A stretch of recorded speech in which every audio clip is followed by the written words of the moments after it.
Smudges. Testing. 1, 2, 3. There we go. What is that? Oh, goodness. It's a great way. It's how you start and how you finish. That's a great way to start. Oh my gosh. The middle. That's gross. That's just gross. Joe Hervey 84. Yeah, it's 8:08, man. Just on time. It's Bob time, you know. If we put another 0 in there, it'd be boob time. Ooh. And we all know.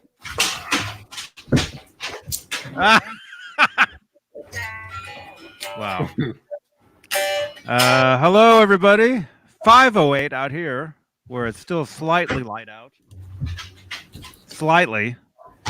8:08 Bob time. Well, 8:09 now, Eastern time. Jay Hannon. There he is. Hello, everybody.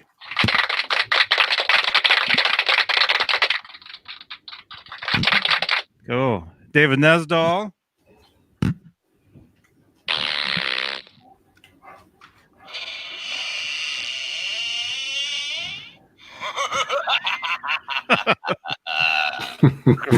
Gross. How y'all doing? How's y'all doings? Y'all's doings. Wow. Look at that. Look at that cup of tea, man. Ooh. Is that tea or is that like chicken noodle soup? It's tea. I had chicken noodle soup earlier. Mm. It is hot tea. Hot tea.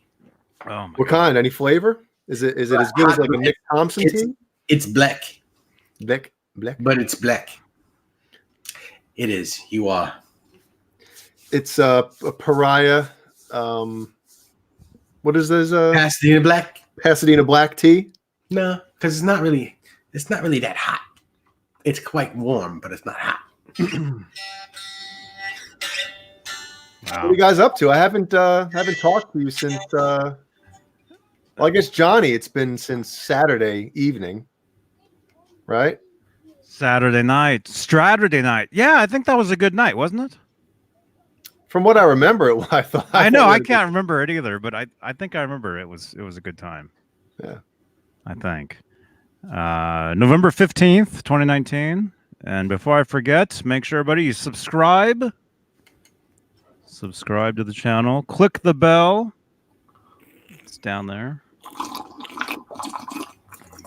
Oh, gross. Don't get any on the guitar. Yeah, that's not even your guitar. Whose is that? I'd be mad if I saw some guy doing that over my priceless. Johnny, look at your 5150 Ernie ball, and you're going to tell me you'd even notice if somebody spilt hot tea all over it? Well, if I spilled it, it'd be fine, you know. Don't you worry about whose guitar this is and what's happening to it. Mm-hmm. I'm assuming this is, before I do a roll call here, I'm assuming this is Michael 01, his first time tuning in. He wants to know, who was better, Sammy Hagar or Hagar? Sammy Hagar or David Lee Roth? In bed? Well, I was going to get to that. Both. We're not that kind of show. That's not the show we are. Who's better? Both. Yeah. Who's better? Well, I mean, they're different. Yeah. They're different. Really? I mean, Sammy singing the Dave songs. Yeah, he sang them. He sang a few of them, and it was good for the time. But nobody can sing those songs like Dave. And the Sammy song, and the Sammy songs, Dave. You know, David Lee Roth singing "When It's Love" would just be wrong. Yeah. It just wouldn't be right. Right. You know. Well, so let's just end it with whoever you think is better. That's who's better, right? Right. Exactly. Whoever you're a fan of, enjoy it all. That's what I say. That's why I'm glad, and I explained this to you guys when I first started with you. Is like, I'm glad I was born when I was and had a brother, older brother, and it was basically I got into Van Halen when Sammy was getting in towards the end of the Dave. You know what I mean? I was still young, so I didn't have a chance to like be in my teens or late teens and only know Dave, and then Sammy comes in, it's like, oh, what's this? I'm able to enjoy both of them and love both of them, so I'm happy about that. That's exactly what happened to me. Mm-hmm. You know, I had an aunt and an uncle that were really into Van Halen, and they saw them back in like every tour. You know, my uncle took pictures of them playing. I think it was in like Oklahoma, '78, one of those stadium shows.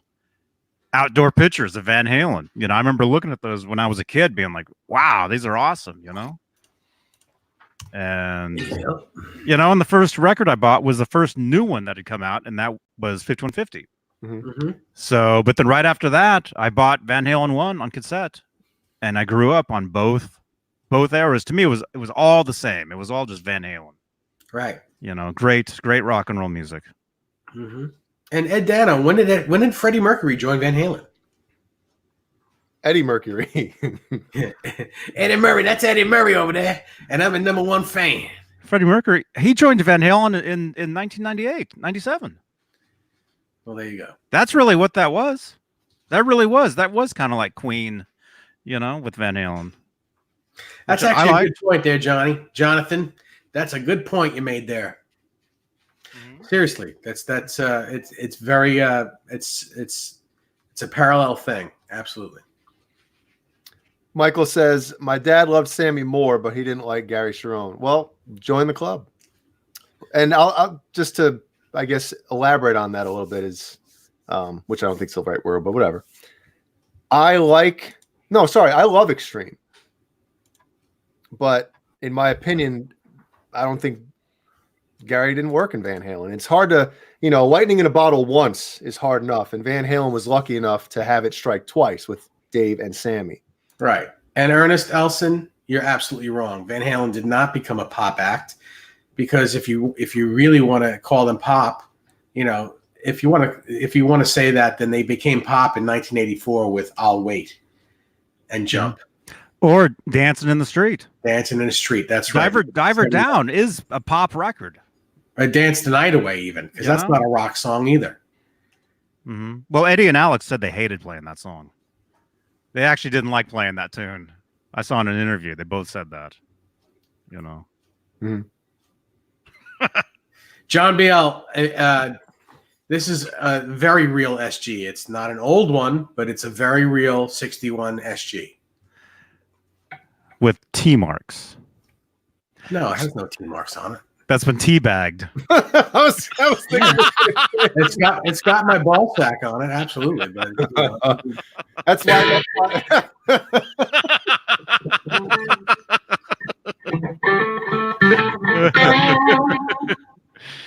Oh my God! Hello, Vinny.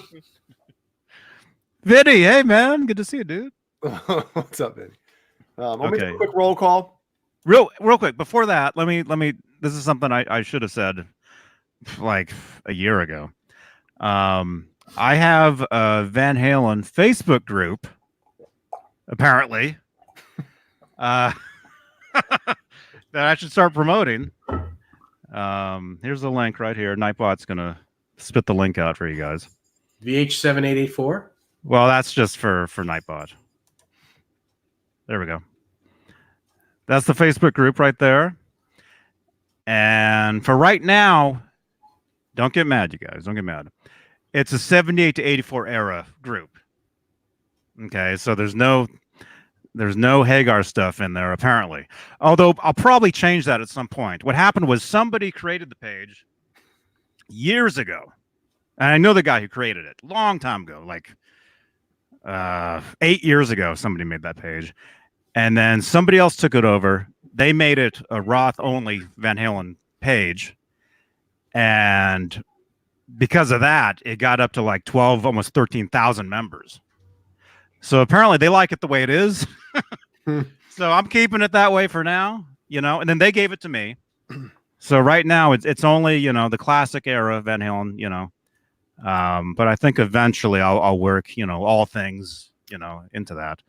But yeah, and it's a private group. They won't let me make it public. If you have over so many members, you can't switch, which sucks because I wanted to make it public. Well, since it's private, can I make a suggestion? Yeah. Do not let Steve Anderson in. Because no, I did. Steve Anderson is in there. Did you see what happened? Oh, is he? Yeah.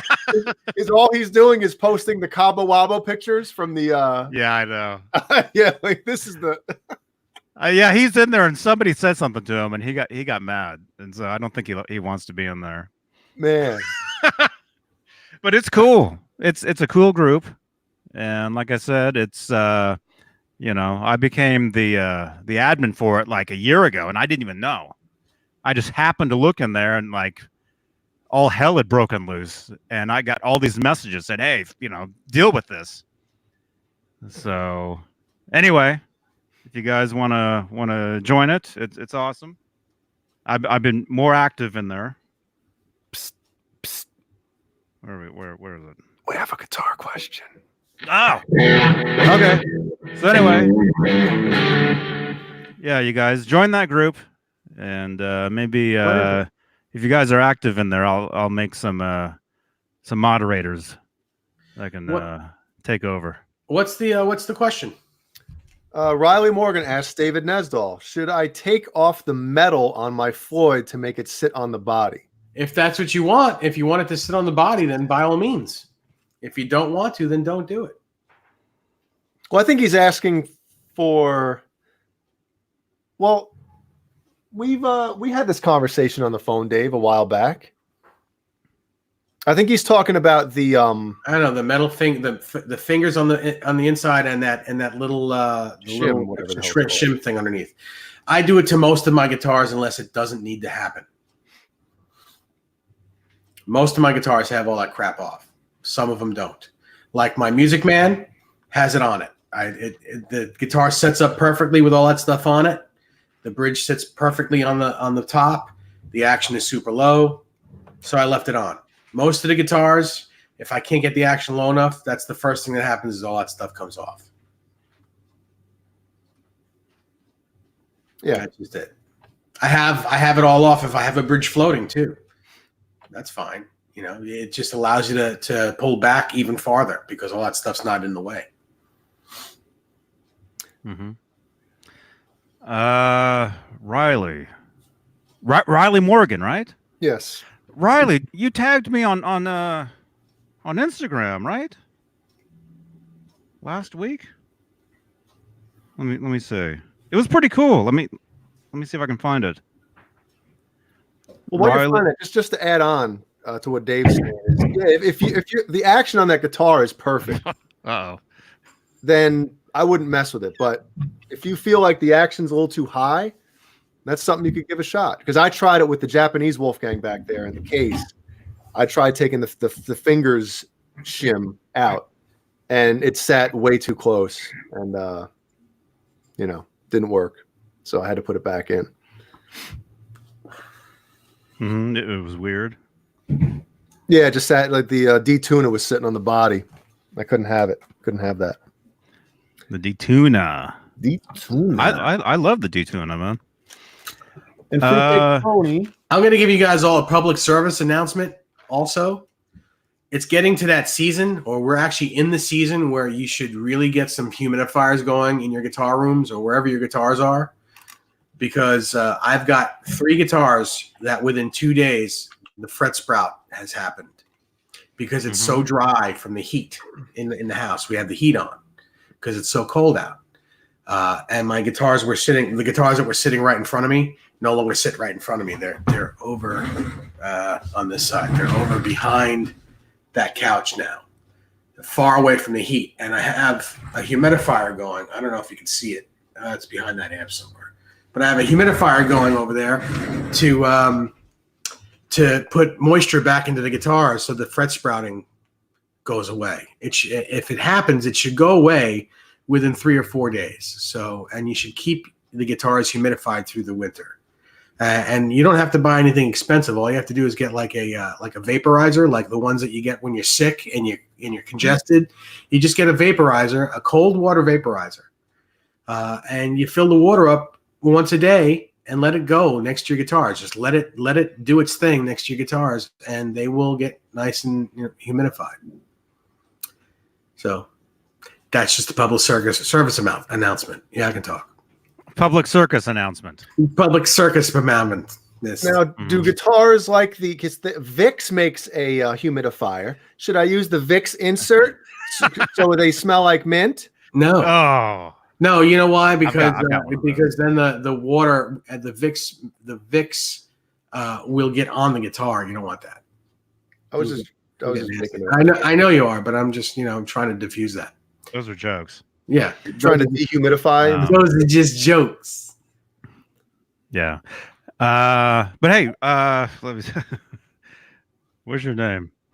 Riley Morgan. Thank you so much, man. Riley Morgan mentioned me on Instagram, and I'll show you guys. Really cool post here. This was when was this? 4 days ago. There he is right there. That's his account. Kramer_guitar. Come on. Anyway, look at that. He's got one of those tray tables. Did he make it himself? Yeah. It looks like the real one. He made it himself. Check this out. Tray table I built last summer. I learned the solo by Johnny Beane, he says. Oh, so he's playing it wrong then. No, so, hey, dude. Cool. That's cool. Dude, Riley, thank you so much for the shout out, man. And there's your shout out. Yeah, check him out. He's on Instagram. He's Kramer_guitar. Very cool tray table too there, man. I wish I had one of those things, man. So, Raleigh, you know what to make now for Johnny for Christmas. There you go. You only got 5-6 weeks to do it, so you better get on it. Stop posting on Instagram. I bet you're counting the minutes, Jay. Oh my God! Yeah, it's getting. I'm telling you. Was it last night? I told Jeannie, I was like, man, I'm already in the Christmas spirit. I'm already pumped, man. What if you don't get what you think you're getting? Well, then that means somebody stole it. And again, Fruitcake Tony, I want to say again, thank you. What's that? Whoa. Got this. Whoa. And I got see, I know the guy that works for me. Nice. Yep. Bunch of Ellie's already Justin for Jay's. Yep. Nice. Bring it closer. Yeah, put it close. No. There we go. Thumbnail. Man. Oh, look at that. Is that a fire-breathing dragon? Or is that just your breath? Yeah, I guess he could smell my breath through here, so that's why I put the fire. Damn. So, and then they got the Fruitcake Tony pick. Yeah. What up there, Fruitcake? Hey, Fruitcake. Peace. So, again, thank you. And Ellie already started stealing some of them. I brought some of them downstairs. And I had one in my headstock. I had one like this. And I was down there yesterday playing guitar. And she walked right over and she's like, ooh, pulled it right out. And I was like, well, there goes that one. Yoink. Again, Tony, thank you very much. I appreciate it. Awesome, man.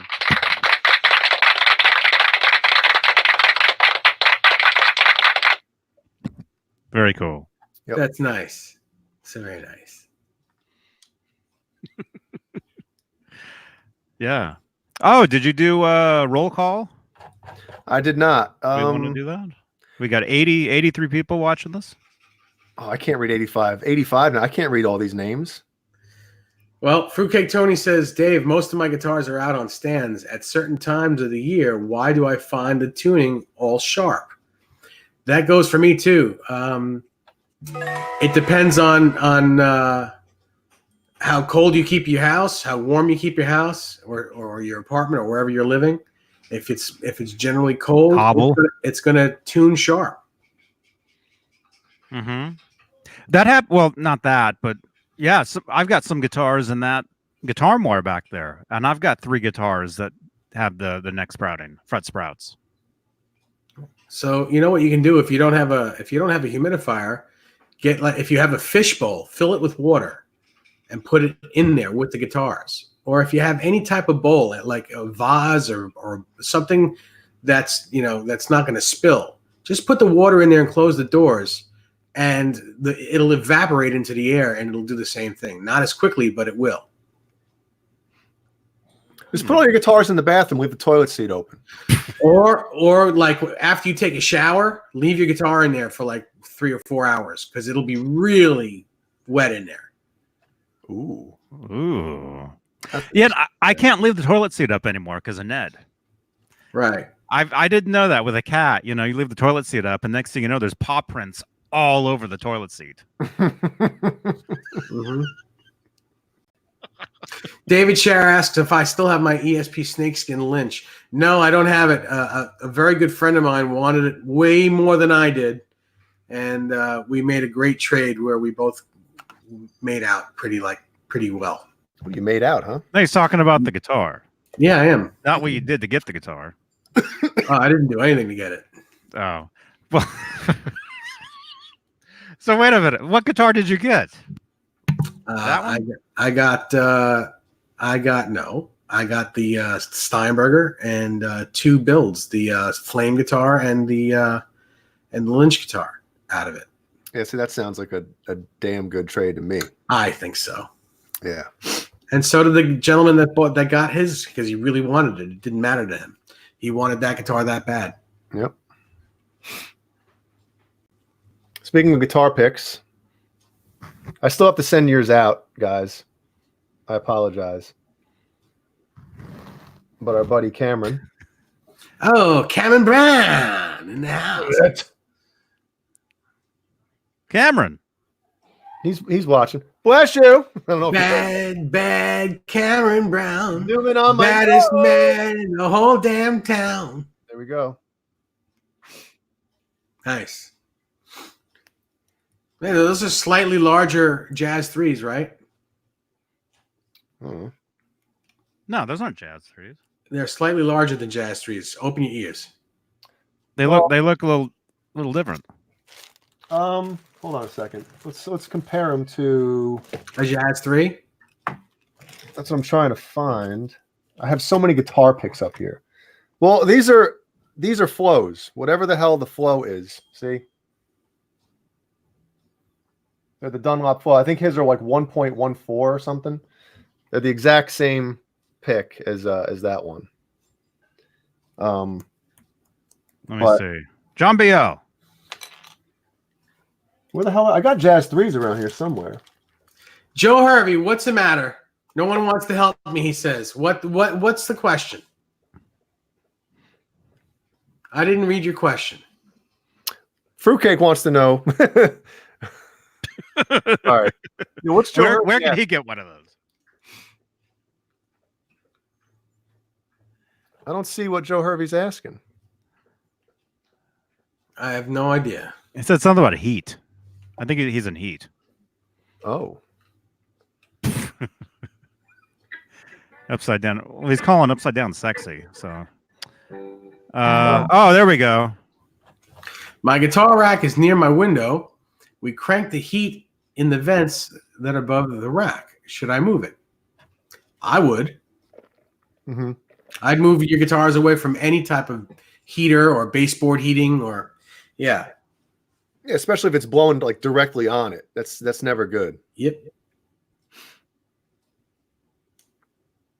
And Fruitcake Tony wanted to know what fret sprouting is. That is when the frets stick up at the ends of the fretboard like this, and you feel like razor blades on your fingers. Mm-hmm. Not just your fingers, on your entire hand, Right like here. your palm. Right here. Like cut your palm up. Never mind. Palmer? What? Rosie Palmer?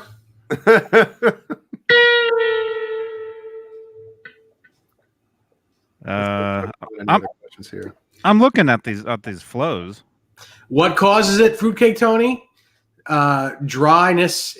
When it's too dry. Your guitars love Moisture. moisture. Yes, they love what's the word I'm looking for? Dampness. They'd rather be wet than dry. They're better when there's a little bit of humidity in the air. But that doesn't mean leave it in like a damp basement. No, and don't drop it in a bunch of water. Just it needs to be humid. That's what that guy was doing on Facebook. The guy that was cleaning his with the soap and water, in the his bucket. Les Paul or his SG. So funny, so funny. It had Fred Sprout. That was all. Ugh. Matthew Stewart wants to know what I think of Diesel. Have you played any of their pedals? I have not.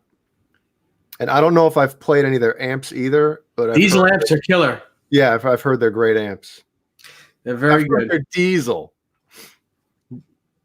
Yeah, as in Vin. Oh, man. Joe Harvey says, okay, I'll move it. The vent is off to the side. It's a few feet from the window. The vent is about 3 to 4 feet from the rack. Thanks, guys. You're welcome. No problem. I mean, don't leave any kind of extreme temperature changes. And obviously sitting it next to a vent isn't technically extreme, but it's not good for it. Like, don't leave your guitar in the trunk of a car on a hot ass summer day all day. I've done that before years ago when I had no idea. And then somebody was like, did you just take your guitar out of your trunk? Yeah. It's been in there all day. What the hell are you doing? Like, I don't know. Obviously, I don't know. Exactly. Yep. You don't know what you're doing. Mm-hmm. So just quit while you're behind. Mm-hmm. It doesn't get that hot here. In Santa Cruz at least. Well, it doesn't have to get that hot to be hot in your trunk. Is your trunk hot?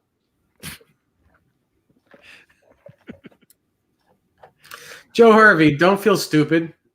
Oh, it's not everyone knows these things. Don't feel mad stupid.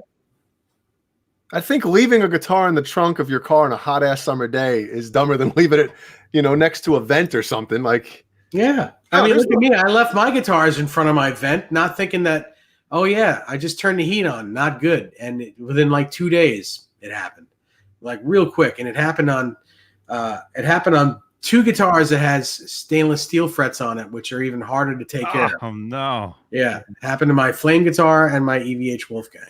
And the EVH Wolfgang has since come back. Like, it's fine, but it's taken quite a couple days now for the flame guitar to figure itself out. So it's almost there.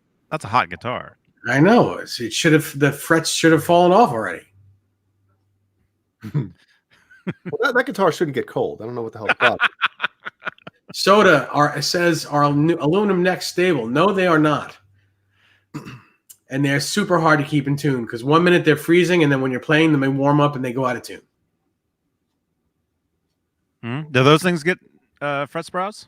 I would imagine they do. Amanda Coombs says, hello, everyone. Hello, Johnny Beane, Dave Nesdall. Hello, Amanda. Hello.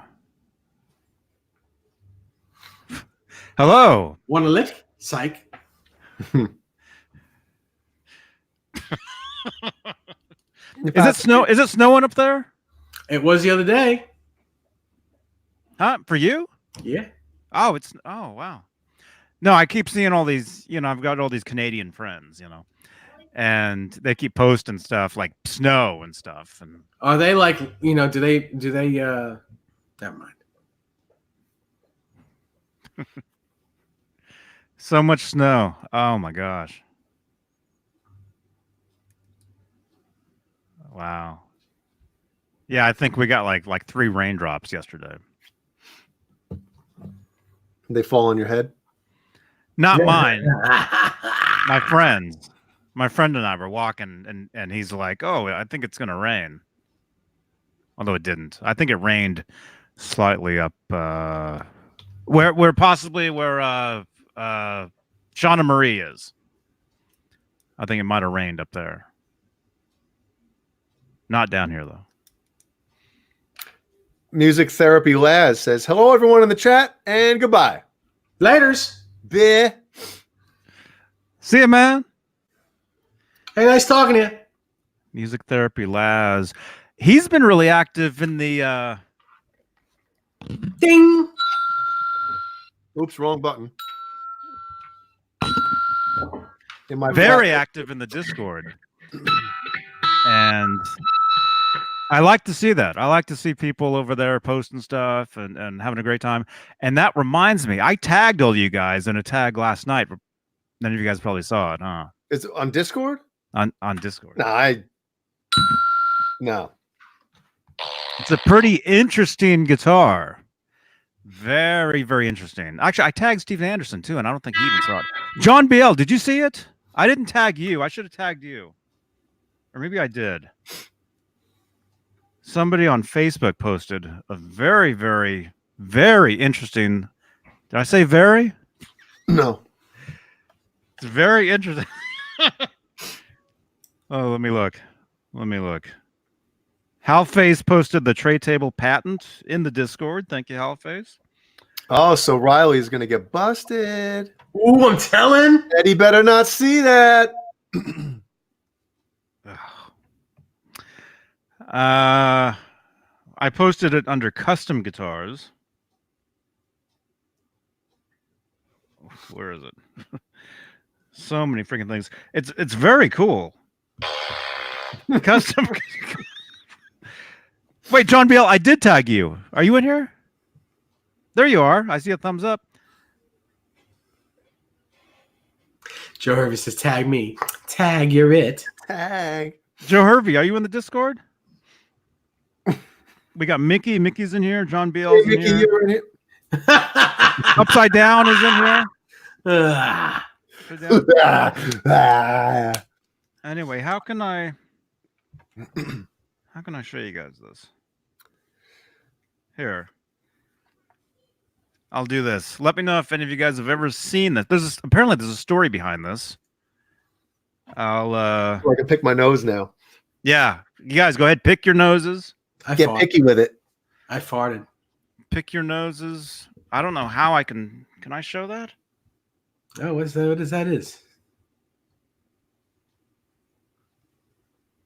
Look at all those things you have in your dock on the bottom. Get some of those things out of there. Dude. Oh, should I do that?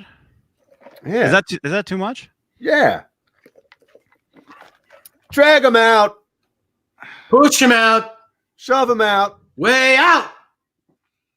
Vistalite says, same with drums. Need a little humidity or moisture. Desert dry heat is no good for exotic woods. That's right, man.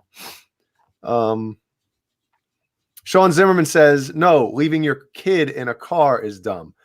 I figured it out. If you don't want to forget your kid in your car, bring your guitar with you because you won't forget your guitar, right? Yeah.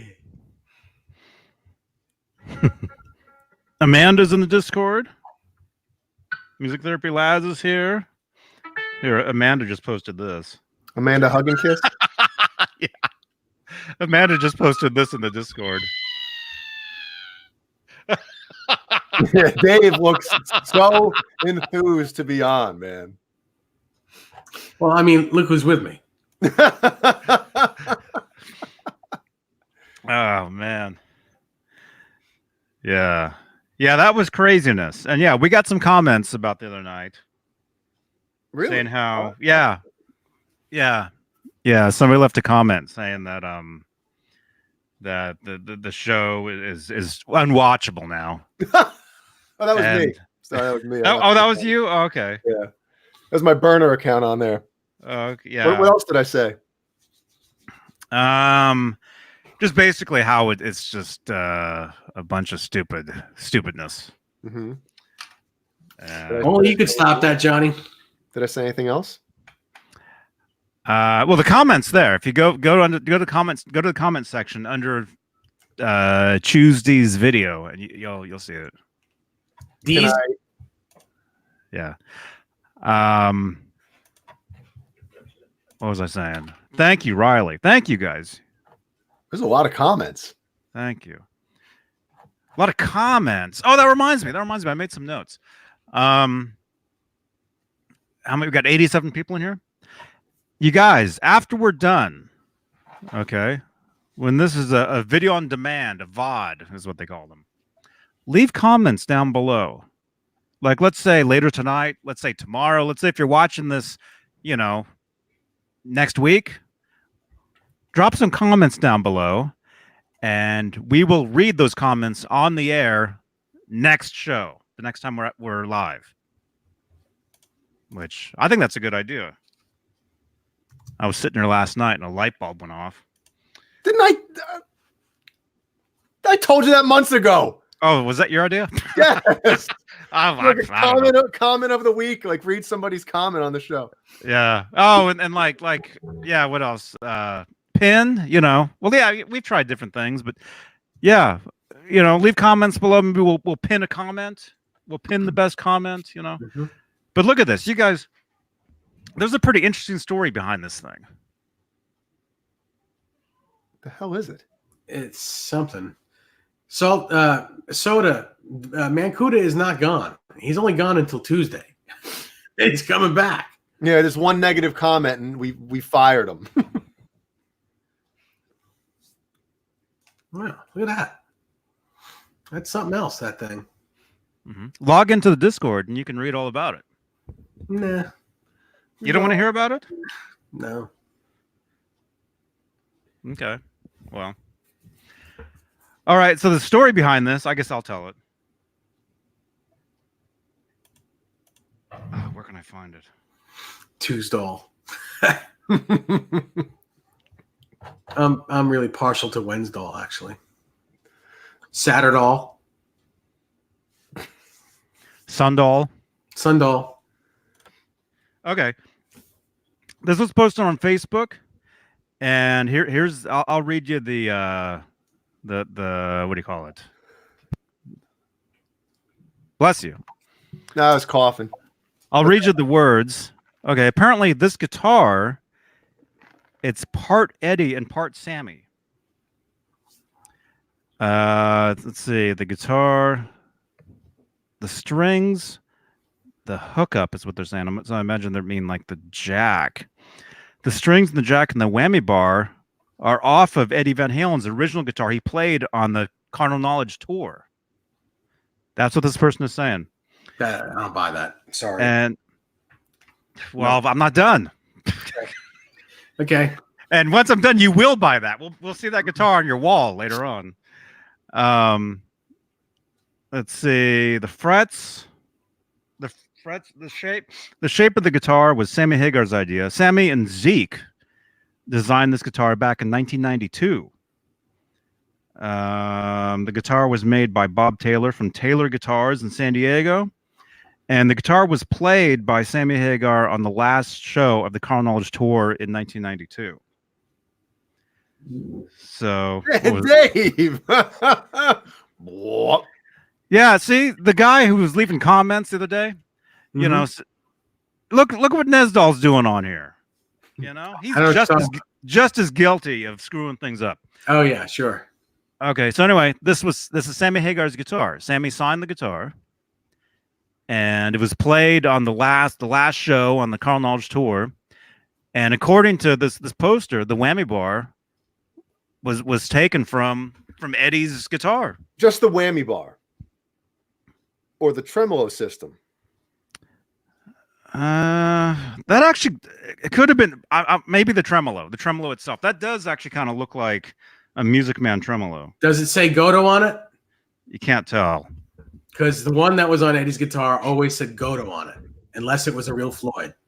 That yellow guitar had two Floyds on it: a Godo that said Godo, not Music Man, and a real Floyd Rose. Well, I mean, that Godo Floyd is still on that guitar. I don't know if it's the same Godo Floyd. Maybe he put a second one on, but it says Godo on it. Are there any pictures or video of Sammy playing it? There's a picture of Sammy signing it right there. Is it red or black? It looks red there. Yeah, it's red. And that's a well, I wouldn't say recent, but that's within the past 3 years? 1999. It Is that signing?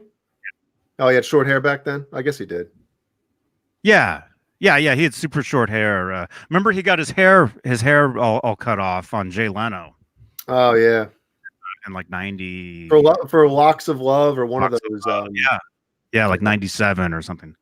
That's right. I don't remember that. So anyway, pretty cool. And if you guys want to see that picture, go to the Discord. It's in the custom guitar section. May 31st, 1992, John BL says. Okay, that was the last show in Honolulu, Hawaii. Yes. Yeah. I think I saw some video of that actually.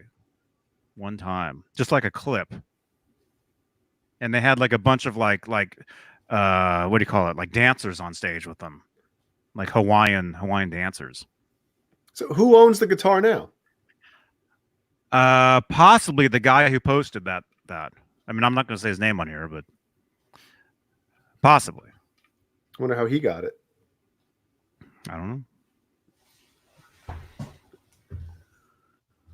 Either way, pretty interesting. You know, pretty cool. Killed some time.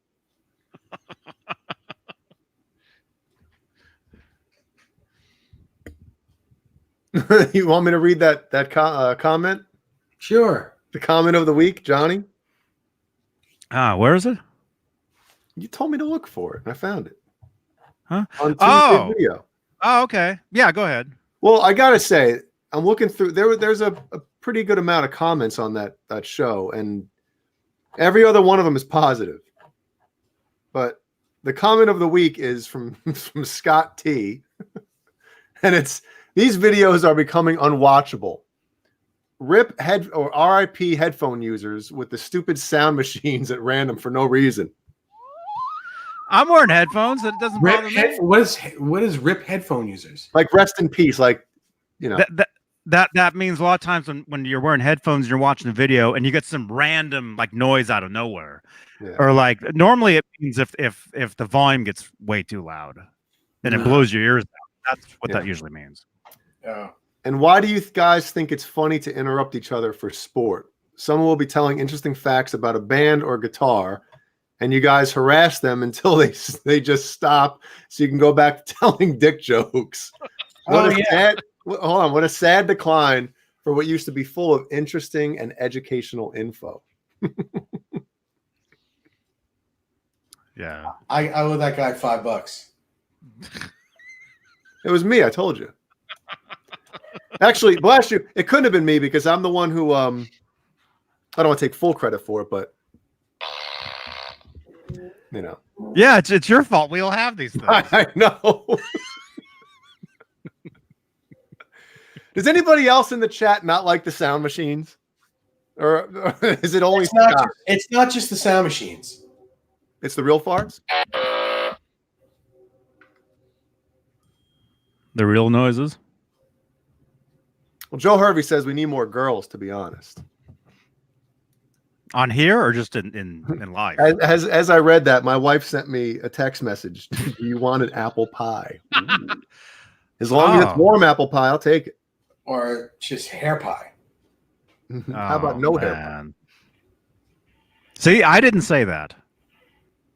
Yeah, but I didn't say hair pie. You were thinking it. Well, I wasn't. No, I wasn't thinking that.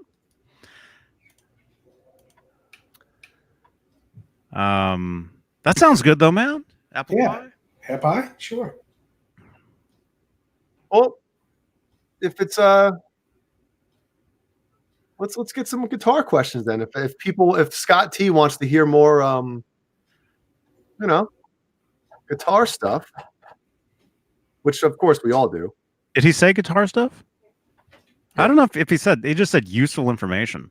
Yeah, that could be about anything. That's what this channel used to be. I got two of them. Mm-hmm. Thanks. You want to come up and show off your belly?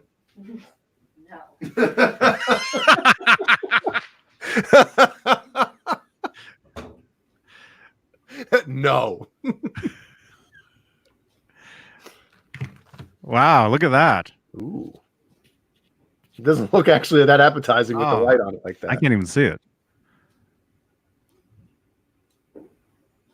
Apple What the pie. hell is it? Oh, those are like It's a Peter North apple strudel. Did she make North- those? The North Pie. Those are mighty short for Peter North. Did she make those? Those look like those like Almost Pillsbury Doughboy like wrap things. Yes, they are. And then, yeah, but I guess. And then she put the apple stuff inside, and then Peter came in. Yeah, Peter came in and just gave it a little sample. That's not very little. That sample.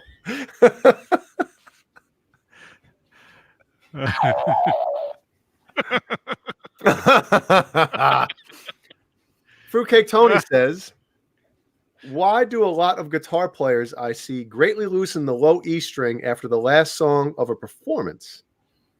To match the chord that they're playing.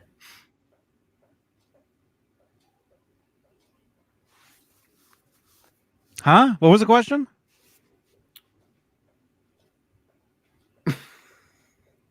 Why do a lot of guitar players I see greatly loosen their pants after the last song of a performance? Well, just how about, if the song ends in D.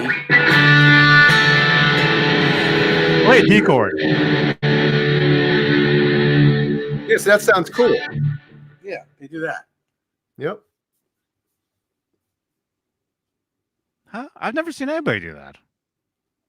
You need to get out. I haven't seen it often. I've seen it before. I've seen it before, but it's not like a normal thing. especially if you got a locking nut on top, you know.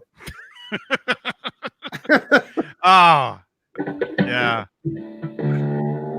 They do it. Like Halface. Who does that? I mean, it makes.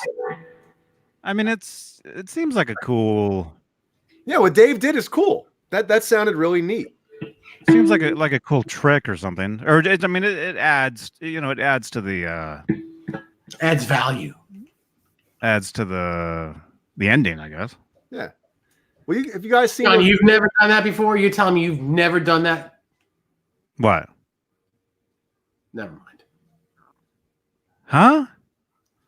You've never done that? Loosened my string? Yeah, to match the chord you're playing? No, never done that. Warm apple pie. I find that hard to believe.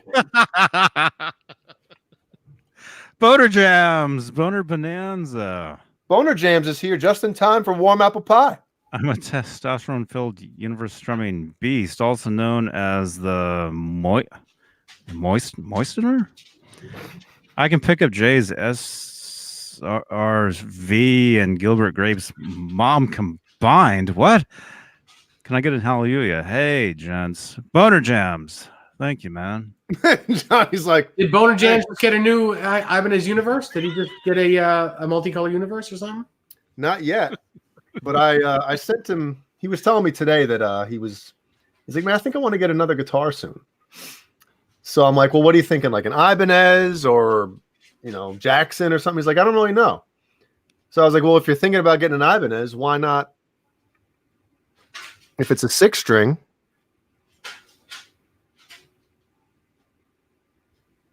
That bad boy. Hold on, make sure I'm swiping the right way. Yeah, look out. Yeah, I know. He's kind of cool. Yep. The neck is binding with luminlay inlays on the side dots and Fishman Fluence modern pickups. It's got the low pro edge, which everybody knows that I am in love with.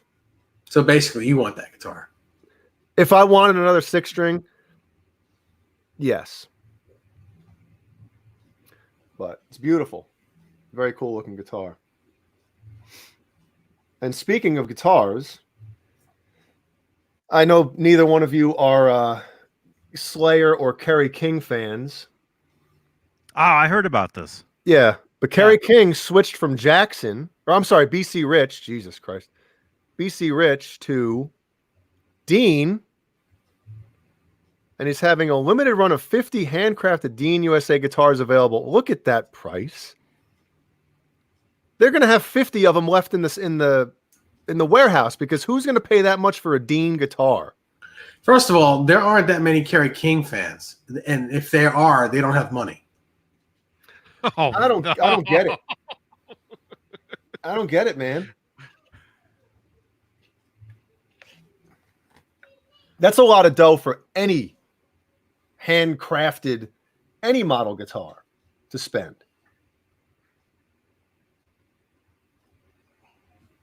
And I mean, I know, Slayer and all this stuff. I love Slayer too. Are they signed? Are they autographed, those guitars? Let's see.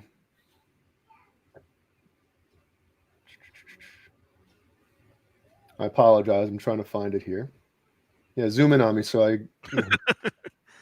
doesn't say anything about over the coming months. Dean Guitars will release product information outlining Kerry King's signature Dean USA guitars and import models. Doesn't say anything about being signed or anything, but shit, I'm thinking if I'm spending that much guitar on money, pretty much what it is. That much money on a guitar, and they only made 50 of them.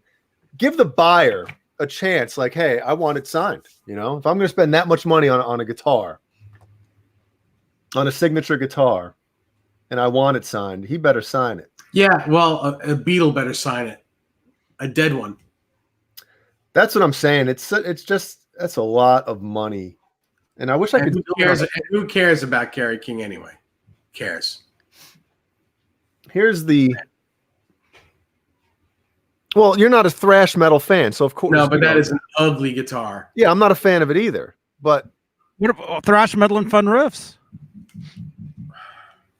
Oh, it's. I could see like $2,500. 3,000. Oh, it's got sustainer in it. That's pretty cool. That's worth it. Look at those claws at the end of those. Yeah. Man, that sounded real. But I don't know, man. That's just, to me, that's crazy.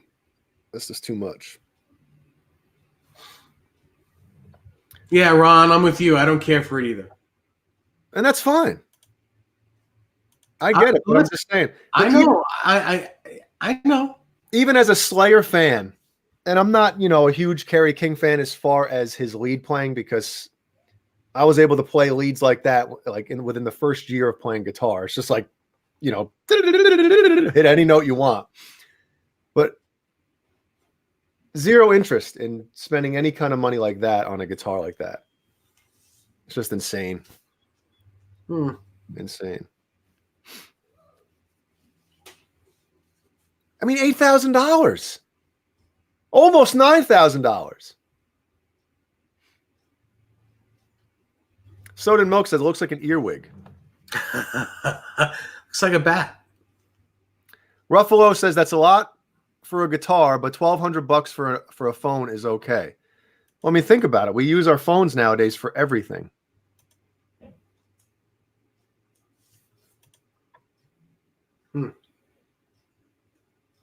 So, Riley Morgan asks, how do I print on my picks? Well, you got to find a company that makes picks and that makes personalized picks, and then pay them to do it.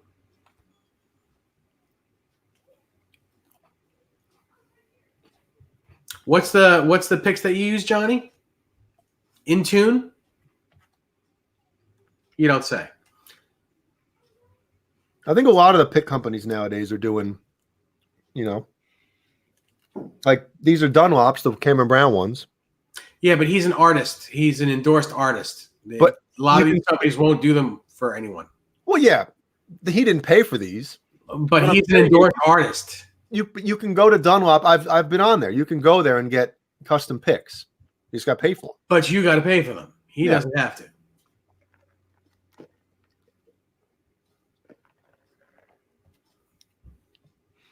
Yeah, see, Kenko Dor says, let's get back to dick jokes. That's what I'm just tune in on Tuesdays.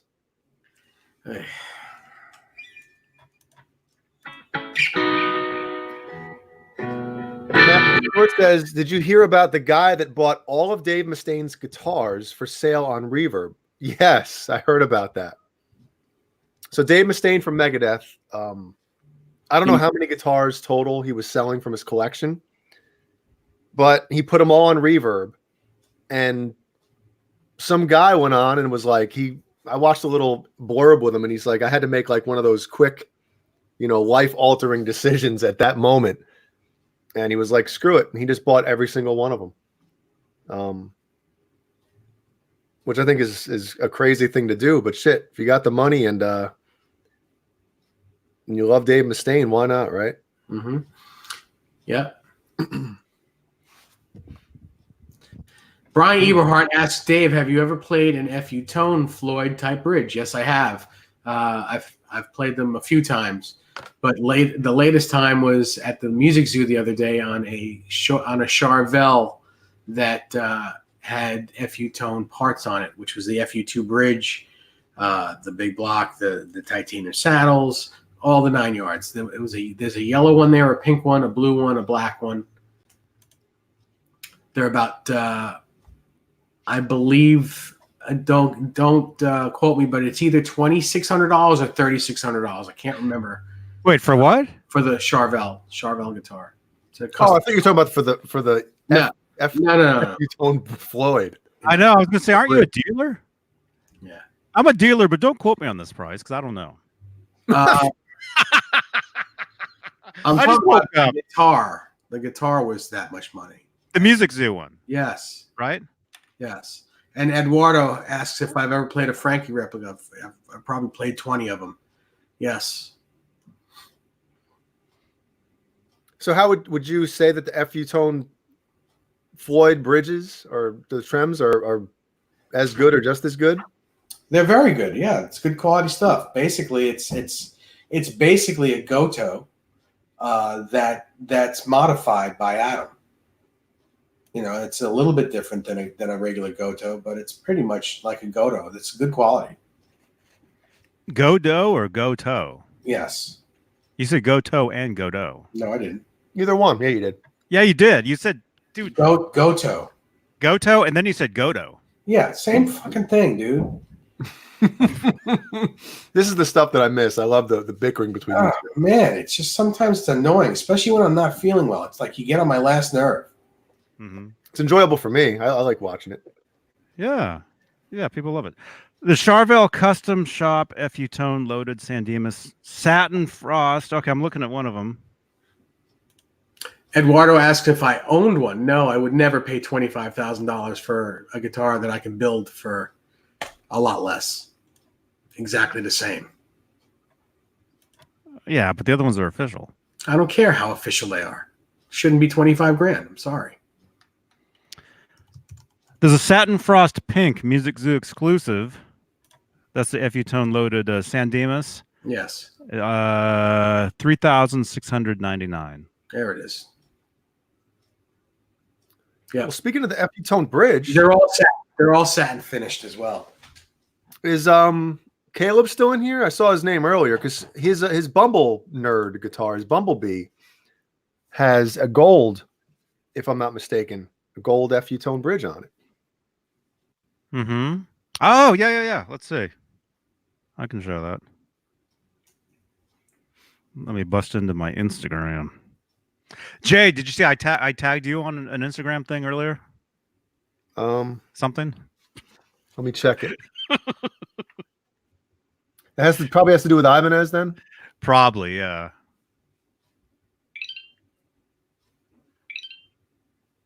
Oh, yeah. 2 hours ago, I did not see this. Oh, now we're talking. You like that? Dave, what's this? I can't see. Looks like it looks like a bass. Well, not the thing, the paint job. Oh, it looks like some sort of, is it Metallica paint job? Yeah. Mm-hmm. Is that Master of Puppets? Yes, Dave. See, I knew you loved Metallica. I knew it. Metallica. Metallica.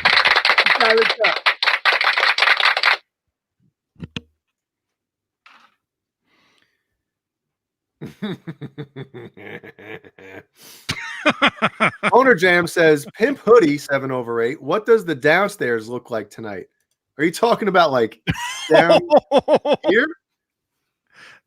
Well, he's gotten up a few times, and so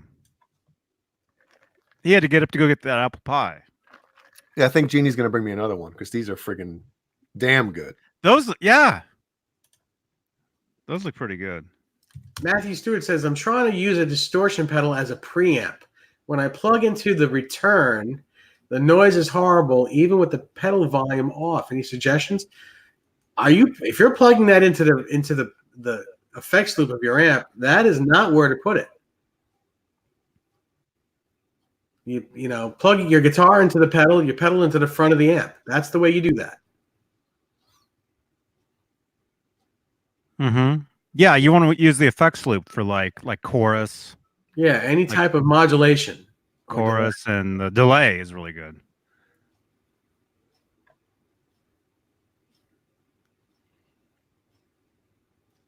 Looking for a picture. Matthew, record the sound it's given off and put it in the Discord. I'll sign in for that. Yeah, let's do that. What do you think it sounds like?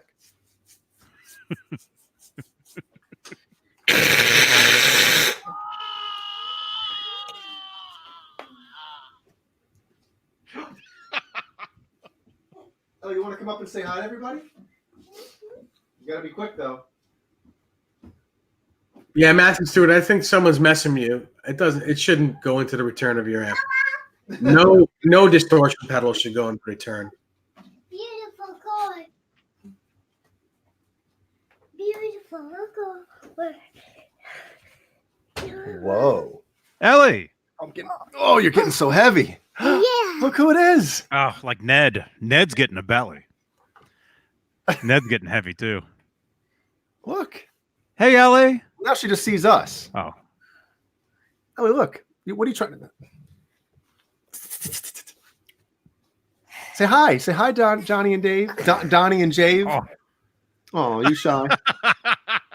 Yeah. What's all over your hands? You got marker? Oh, all right. You got to get out of here if you're just going to be grabbing for stuff. Ellie, were you having apple pie? Uh-oh.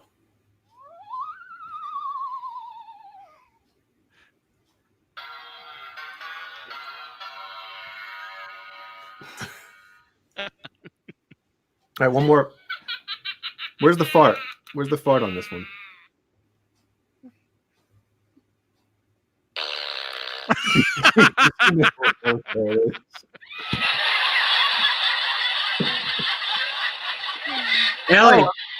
Ellie, go get the pink guitar pick off your daddy's guitar. She's like, oh, you see it on the guitar behind us? Amanda said that Sam came running to say hi to Ellie. Ellie, say hi, Sam. Hi, Sam. Aw. That's Where's nice. Sam? Where's Sam? Get stuff like that. Yeah. Making money. Look, see the pink guitar pick? You want to grab it? Go grab it. Oh, man. My queen start. Now that one. Oh, no, this What does it say on it? one. What are the letters? Choo. All right, we got to go. I'm going to bring her down because all she wants to do is just grab everything in here.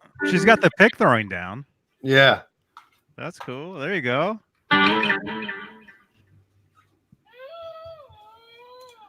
Ellie, Awesome.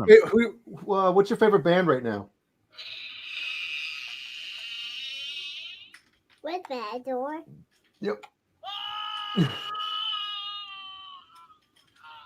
Ellie, tell Johnny and Dave who your favorite band is.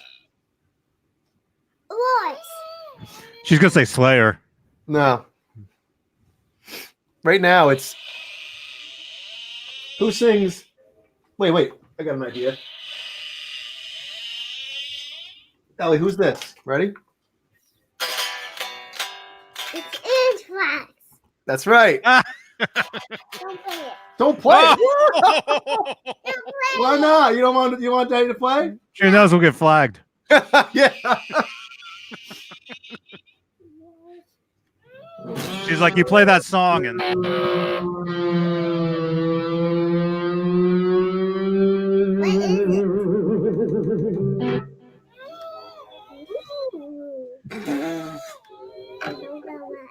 What is it? Don't go out. Well, somebody else has got one. Who else is that? Who else is that? Oh, she's looking back there. Oh, she just sees you guys. Ellie. Look, Ellie. Johnny has one too. Look, I can do that too, Ellie. Look at this. You did? P.U. Move it forward on here. Does Ellie like cats? Yes. Ellie, What? look, there's Ned. Say hi to Ned. Look, there's Ned. He just sprayed on your couch. He's taking a nap. Yes, huh?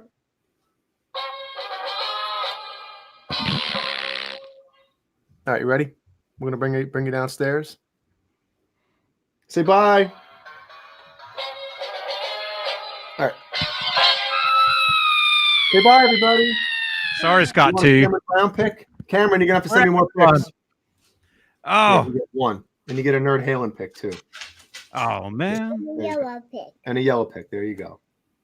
Okay, say bye, everybody. And a red pick, too. Here's a red pick. An orange pick. Okay, you got Oh. a red pick too. All the different colors, man. We got to give you another Phil Mosley. I'm sorry, not a Phil Mosley. That pick's right here. I only have one of those, so you can't have it. We're gonna give you a Fruitcake Tony pick too. Yeah. All right, we're gonna split. And a yellow one. Say bye, Ken Codor, who isn't an Ellie Vi fan, but that's all right. Let's go. Say bye, everybody. Bye. Say bih. Say Ken Codor smells like farts. Oh. See ya. I'll be right back. See ya, Ellie. Oh,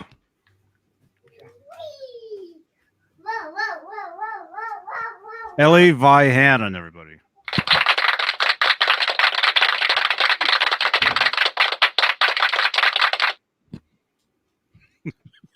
Thumbs up, everybody. Thumbs up for Ellie. Where are we at? 52 thumbs on 94 watching. On this Friday night. Thumbs, there we go. Yeah. How you doing, Bozique?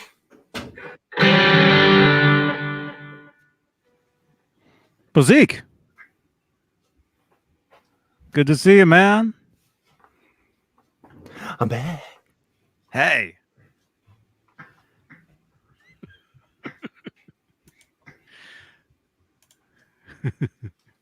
Shauna, is it raining over there? Somebody was telling me I was talking to somebody yesterday from Felton, and they were telling me how it was raining up there yesterday. Raining cats and dogs. Yeah.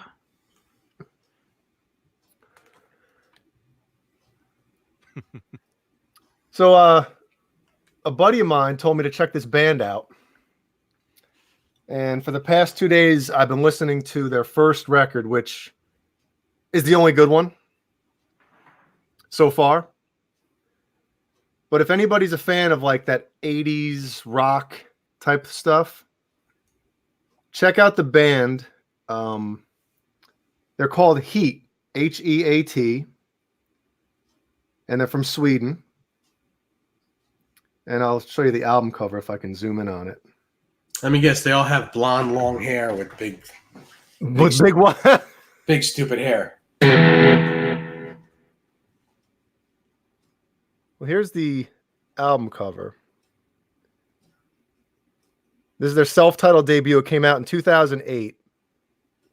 And I got to tell you, it's pretty freaking cool, man. It's pretty good album. But I guess what happened was this album came out, and then, you know, they have like, it's not called American Idol, but in different countries, especially in Europe, they have like, you know, Swedish Idol and all this stuff. So after this album came out, whoever won Swedish Idol, whatever the hell you want to call it, they got that guy as the singer. And I guess the record label really got involved and turned them like super duper like pop. And I think they have 2 albums that came out after this, 2 or 3, and they're like over the top pop for me. It's just, it's too much. And I guess with the new album that's coming out either this month or next month, they kind of told the record label like, look, we're doing this one our own. we're going back to our roots type of deal.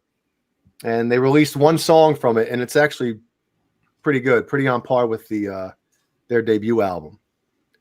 So if anybody, whatever the hell, Upside Down. Oh my God. Upside Down. He said, terrible name to search. Yeah, you have to type like H period, E period, A period, T, and it'll pop up. But definitely check out that first album. It's good stuff, man. And some of the guitar solos are friggin' retardedly good. Just search Heat Band. And it pops up like that. And they come right up, yeah. Swedish hard rock group that formed in Uplands. Formed in 2007. Yeah, but I guess, like I said, after the that one dude won American Idol, whatever it's called in Sweden, the label, I guess, basically forced the band to bring him in, and I'm sure they had a lot of control over what type of music the band was putting out. Even though, in my opinion, like if I'm a songwriter in a band, and just in a band in general, like don't you want to have some kind of integrity and play what you want to play, right? If you're on some sort of American Idol type thing, you're playing. You're playing what they want you to play. But I'm talking about the band, because he wasn't in the band on that first record, and that's what I'm saying. It's a different singer, and then I guess the label brought him in, and that's what I'm saying. The band, maybe they just saw dollar signs. I'm like, well, now we have the singer from American Idol, so we'll let Swedish Idol. You know what I'm talking about. Let me see. Well, that happened. Putting Dave to sleep over. Oh, are you okay? That was like a yawn within a yawn within a yawn. I took Benadryl. Oh my God. Yeah, I'd be asleep already, dude. No, so this is going to get good in about 20 minutes. Yeah, Benadryl, that's one of those things that, like, Benadryl naps, there's nothing better than a Benadryl nap. I told you I took Benadryl or something one time, and I had to drive down to Home Depot. I couldn't drive back. I got so tired, like all of a sudden. I couldn't drive back. I had to get somebody else to drive me back home or something. Bozique has a good question. Speaking of integrity, I guess, in music, says, Jay, I have a question for you. If a sleazy record exec approached you guys in Gizmochi and said that they could make you $100 million over the next 10 years, but you got to become a pop act. I mean, yes, you do it. That's kind of an extreme, like, thing there, guaranteeing, saying, well, listen. Well, but I mean, personally, the type of music that my band played,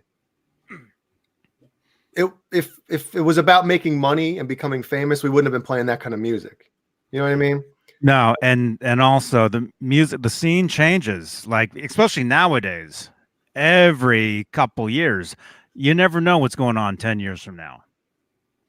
I mean, if it was in a contract that said I'm guaranteed to make $10 million a year for the next 10 years, then I would do a lot of stuff. You would have a very, very quick career. Like you'd be doing things that just as fast as you could.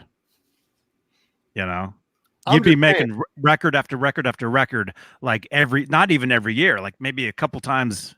You'd have a couple records a year. Yeah, like you'd be out there touring nonstop.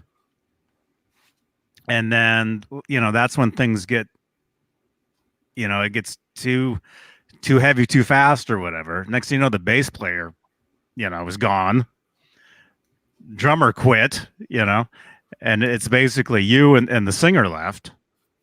And then eventually the singer gets rid of you. Yeah. Actually, that happened to a friend of mine.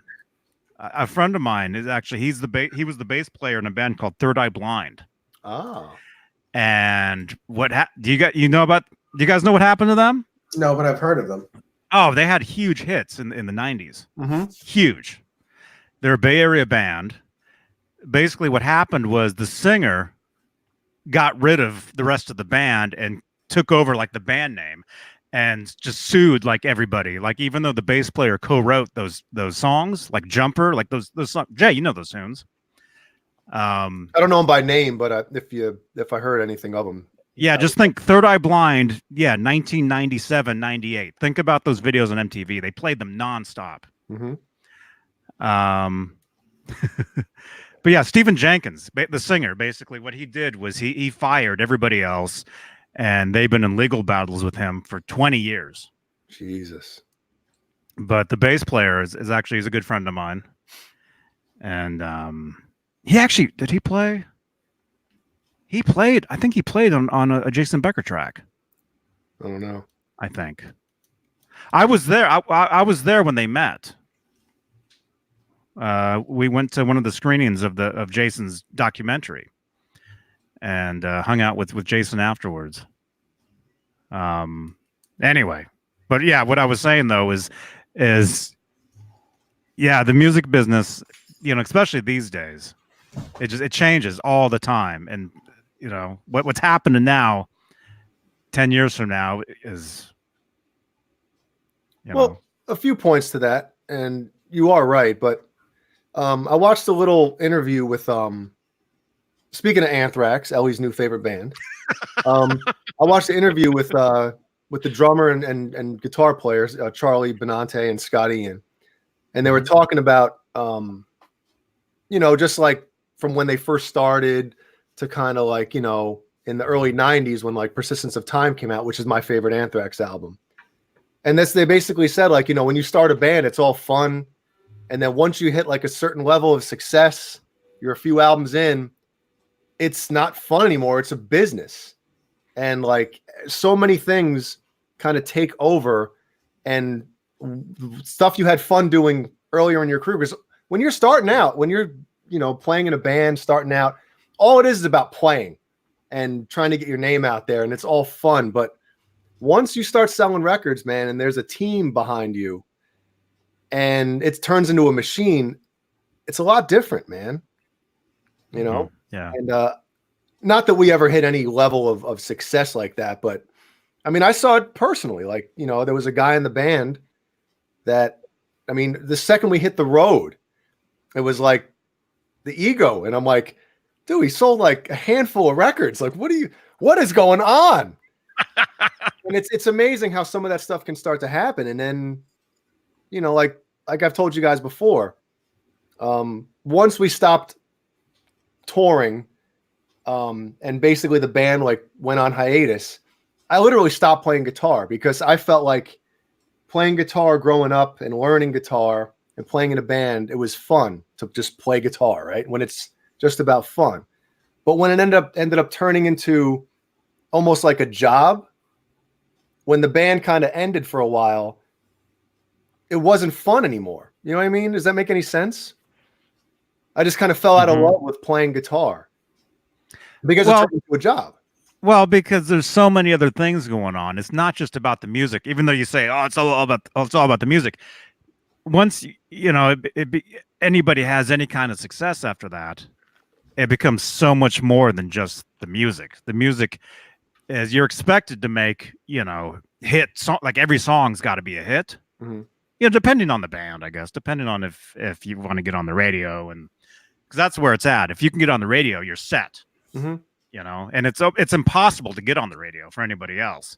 But if you can get on the radio, if you can get a song, you know, on the radio, I'll say it again, you're well these days with Spotify, I guess you can be screwed. But if you're a pop act, if you're Katy Perry, you're set for life. Yeah. You know, Bozic has a question. He says anyone that's done any touring, if an act tours nationally but has a cult following, maybe plays shows in front of 1,000 people, does an act that size make money? And I'm going to say no, they don't, because if they're touring, if they're seeing, you know, 1,000, if they're touring to like 1,000 people, they're probably touring in a van. They're probably sleeping in that van, and probably not making that much money. They're probably spending more money than they're making. I think maybe he meant to put an S in the back of that thousand. Thousands, not thousand. 1,000 it really isn't much. You know, the Mayfire. We played a couple shows in But front of hold some. on a second. I think it's a little different. I think what he's saying is like with the same with my band. Like there was never 1,000 people that came out to see us. It was we were on a bill with like a bunch of other bands or that type of thing. Yeah. And I'm sure, I don't want to, say anything that sounds mean, but I'm sure 1,000 people didn't come out to see the Mayfire, right? No, You're on a bill with like other bands. no, not even 10 people. Not even. No. Well, Well, that's what I mean. There were times where people would come up to me and say, "Hey," or I would sign, CDs, and That's not what I'm saying. I'm just saying a full like, club of people that just came out to see you guys, and it's no. But what I was going to say, as far as what he's saying, do any tours at any acts, national tours, have a cult following? Maybe plays shows in front of 1,000 people. Okay, like if they maybe do that. Like on their own, if they play in front of 1,000 people, No way. do they make any money? It's hard. It's hard, man. They're not making money. They're not. They make money. They may make money that particular night that the 1,000 people show up. Maybe some, but they're not making money. Well, I mean, the thing is, when you go on tour, when you're playing these venues, these clubs, you have.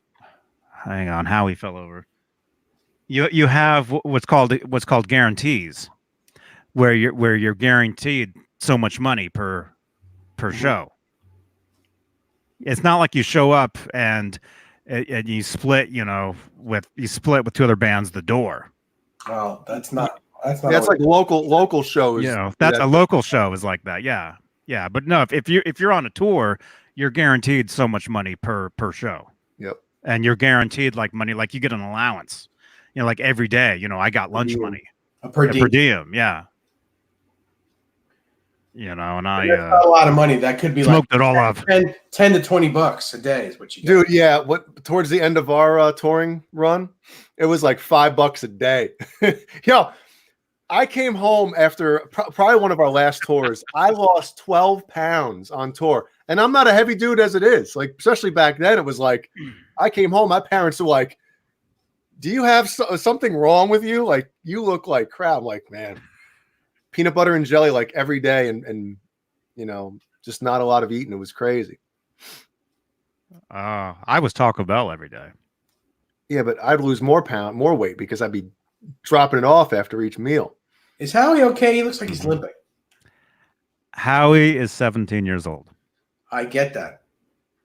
I understand that. Yes, he limps. Have you seen him wearing those wheels on the beach? Yeah, it breaks my heart every time. Mm-hmm. Well, back to the whole, somebody made a good point. Said Mickey Settlemeyer says like $2,000 a month for a van. Well, I mean, depends what kind of van you're getting, but yeah, yeah, we had like a 15 passenger Ford, whatever the heck van, plus the trailer, plus a rehearsal space. Like, that's what I'm saying.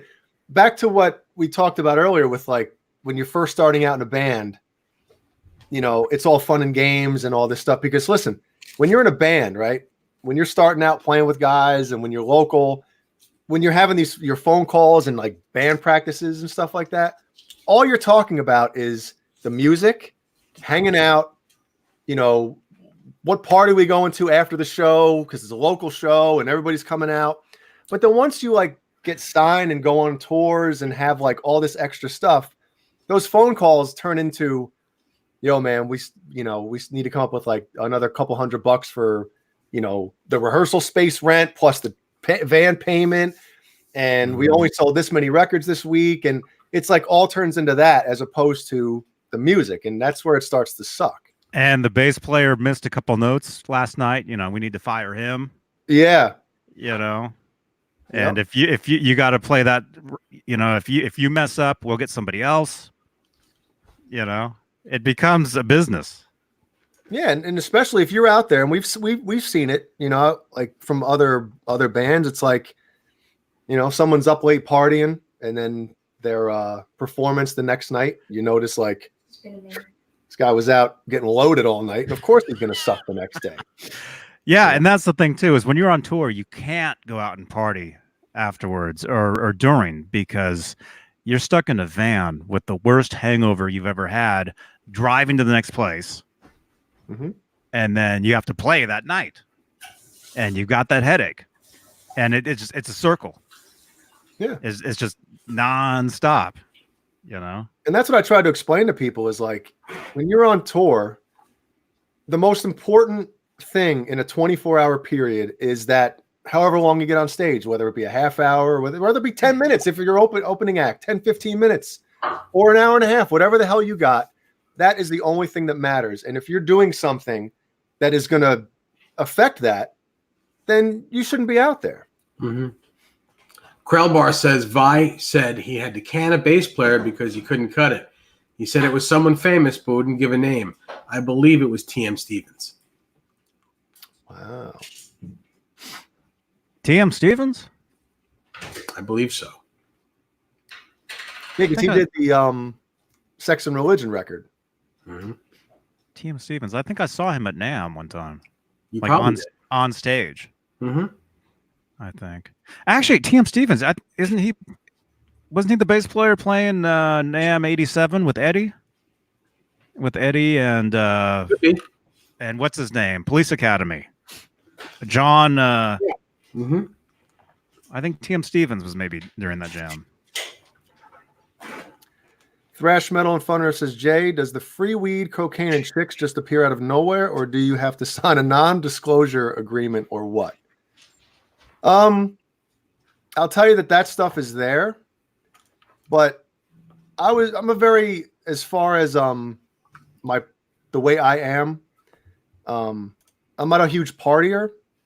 And I remember one show in particular, we were in the basement of this club, and I went down there because, you know, we went down there kind of early, you know, because that's where like all the whatchamacallit, it's like the green rooms and all, you know, the rooms where the bands get to hang out. And there was one kind of big common area where all the bands were just hanging out. And he says it's satire. Yeah. No, I'll just give you a quick example. Like, we were down there. Next thing you know, like, the headlining act comes down, and the chicks start rolling in, and the drugs come out. And I just don't like being around that stuff, you know?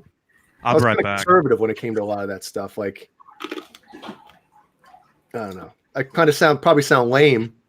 But, no, a lot of people feel that way. I wouldn't want to do that. I'm not into that. I mean, doing it's one thing. I don't even want to be around it. Right. Like, that stuff makes me uncomfortable, and the type of people it attracts. I don't want to be around that either. It creates bad news. Yep.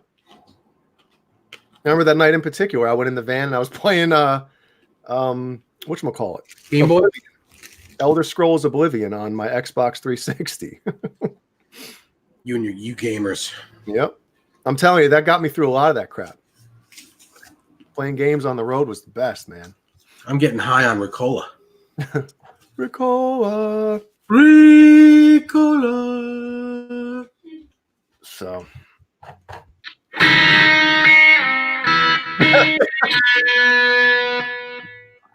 How about Ellie, man? She hears a couple chords from an Anthrax song. She's like, Anthrax. Yeah, it was cool as hell. Yep.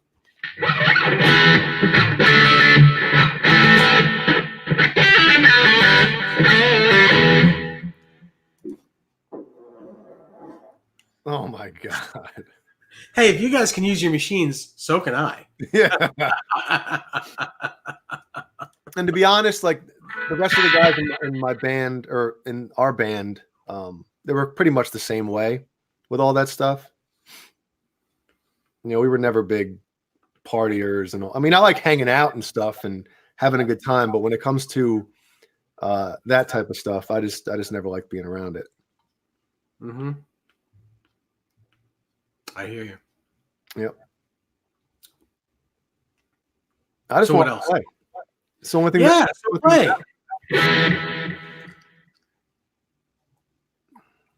Play, man. MBL says, read the Noel Monk book. He goes into detail about how to get all the drugs on the road.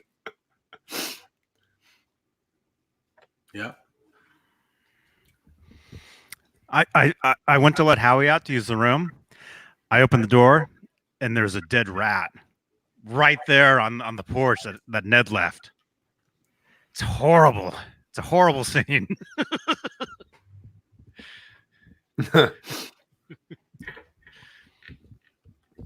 Oh man. Boner Jams wants to know if TM Stevens drives the mystery machine.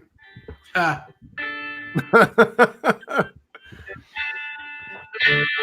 Mystery Machine. Larry Mitchell was tagged in a video. It was probably around 91 or 92, Dave. yeah, he played with TM. Yo, that show was on fire. Yeah, because it was very funky. It had a funky vibe to it, but TM playing with Steve Vai is a little different. Well, no, I'm just talking about just in general. I'm not comparing it to playing with Steve. I'm just saying watching that gig with Larry out there. I was there. Were you there? Yeah. Oh man. Excuse me.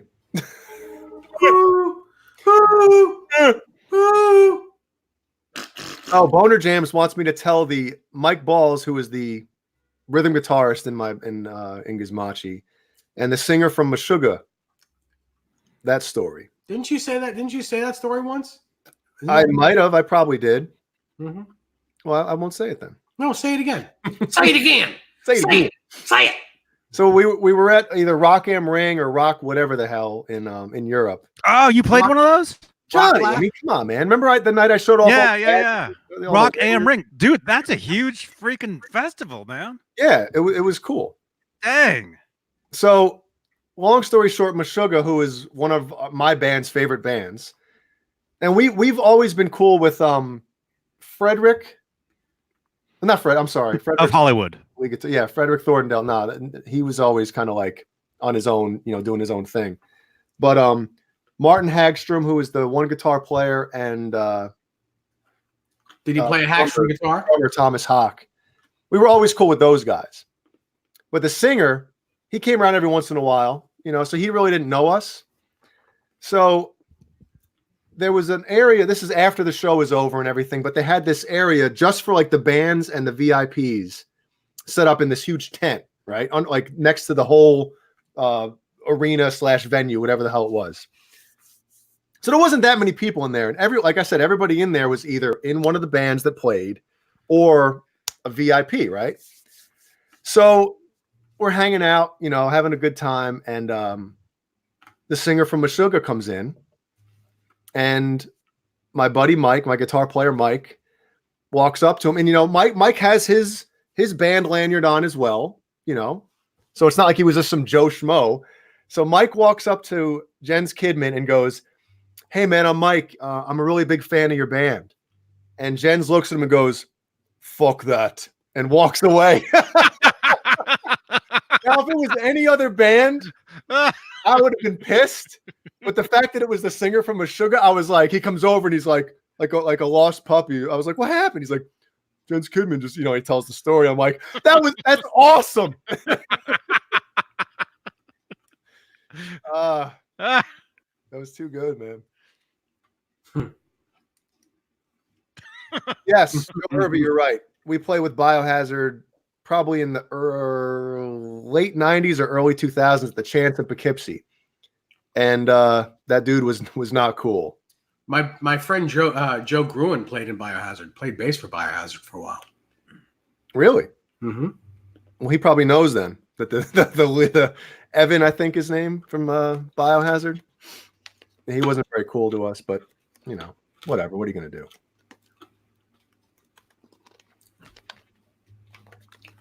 Laverna and Shirley says in Germany. Yeah, I think that one was. I'm sorry, man. It's just when Johnny read it that one day, me and Dave said the same thing. Like Laverna and Shirley in Germany. Yeah, sounds like a good movie. I'd watch that. Great movie.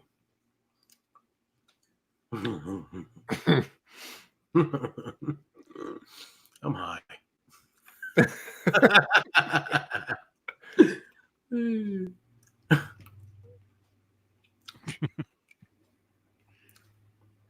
Wow. So what?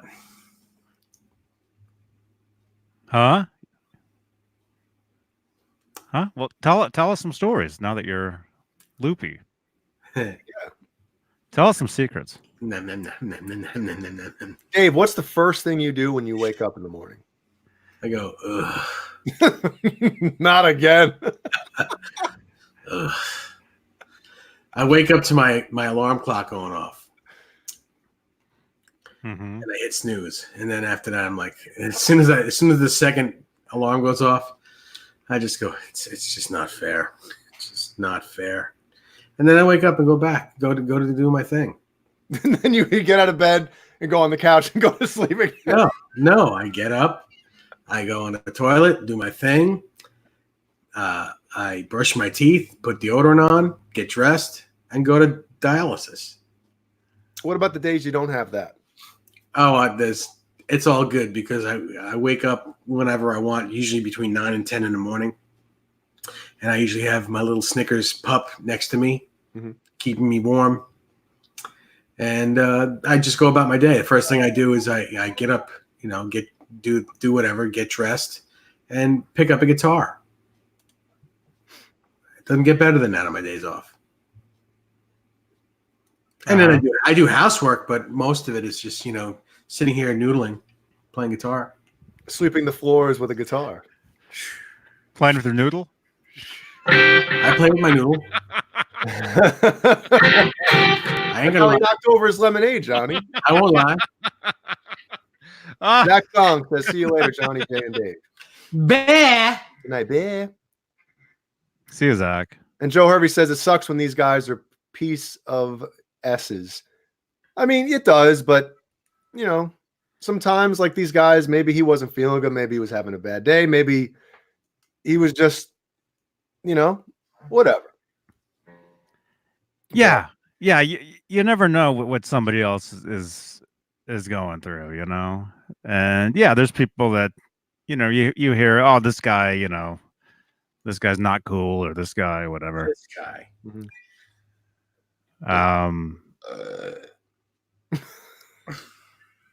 Oh my gosh. That's how he adjusts the truss rod. And that's not even his guitar, see? If I was that guy, does that guy watch these things? Yeah. Is he watching you burp all over his guitar? Oh, that's yours? Now it is. It is. It is his. What'd you trade for it? I don't say. Come on, you can tell. You can't say right now. You can tell us. You know, say. Just in case Desiree's watching. Everybody in the chat. Everybody, we got how many people sitting here? We got 95 people. Everybody say, Dave, tell us. Dave, tell us. Everybody type that. Can you type it in the chat? Now I'm really dizzy. Holy crap. Watch that guitar. Actually, it's yours, so you can do whatever you want with it. How does that one feel to the junior? We got to, Neslo, you should take Benadryl before every show. You traded the Buddy Guy Strat for that? Wait, that one's yours? No, this one, I wish this was mine. Where's the guy that says, how come you don't play the Lukes no more? What happened to him? I don't know. You should know, Johnny. It's you that said it. Not me. Not me. Shit. Okay, I'll sit here. Who's the dude? Who's that guy? Call up and say that, and you guys can watch. It's not me. I'll leave my hands just like that. Wait, what? Oh my god! Hey, he's still ripping them, huh? Oh, I just don't feel good. Benadryl powder coming out of his. Holy crap! Dave Benadol. I don't feel good. Told you. Let's go viral. Let's go virus.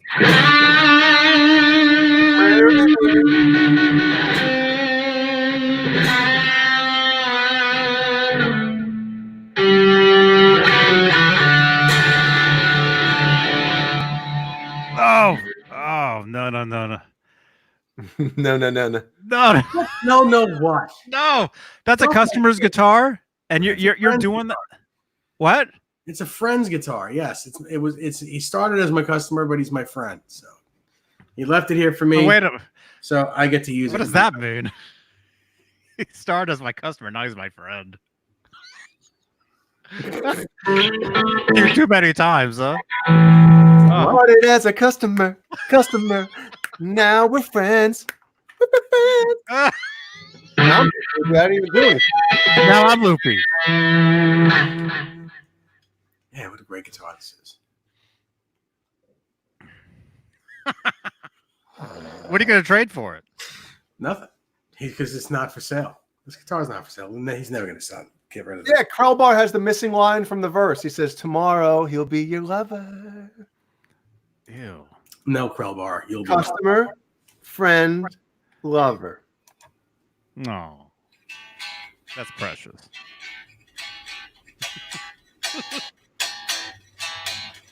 $66 thumbs ups. Whoa! Leave some thumbs, you guys. Thumb.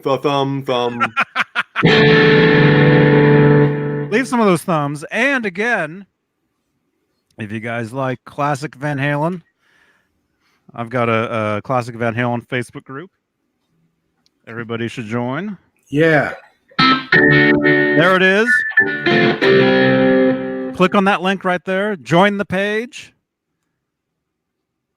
Join us for a lot of, Classic Van Halen, discussions and pictures and all that. A lot of fun. Actually, Dave, did you even see? I tagged you in a post last night. You did? Or was it today? No. I tagged you in a post over there. Get the fuck out of here. No, I cannot. Let's see. On Facebook. Joe Hervey with the controversial comment of the night. Says EVH is overrated.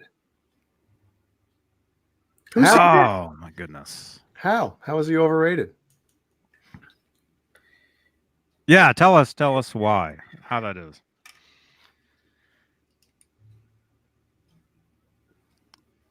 Riley And Morgan asks, what kind of sound system did Van Halen use in '84? That's a question for John Biel. Ask John Biel to make a. Yeah, he's making a model of that. Johnny, I'm looking to see where you tagged me. What did you tag me in? In that group.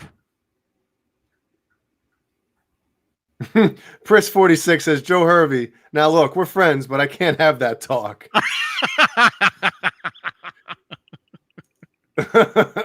No, you didn't. You didn't tag me, dude. I didn't? Nope.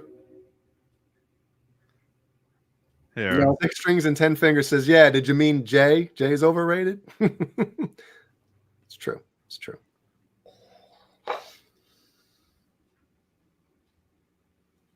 Here, I'll tag you again. Here it is. It's right here. Where? I tagged you like 3 times. No, dude. It's not here. I just went through all my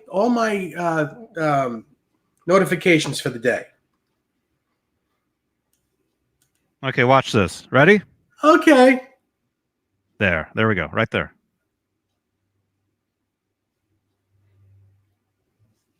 Well, Dave, you have to like unblock Johnny. Yeah. I didn't block him.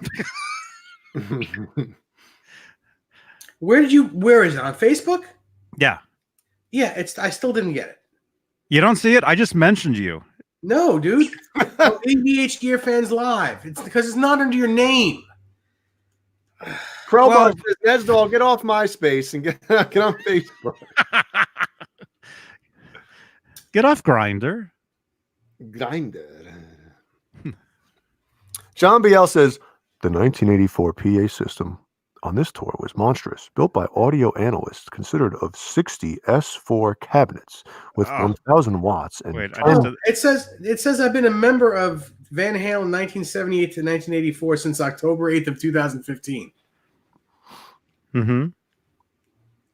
And 10 John Biel H2 18-inch 4 10-inch 2 horns and 2 high-frequency units. He said unit.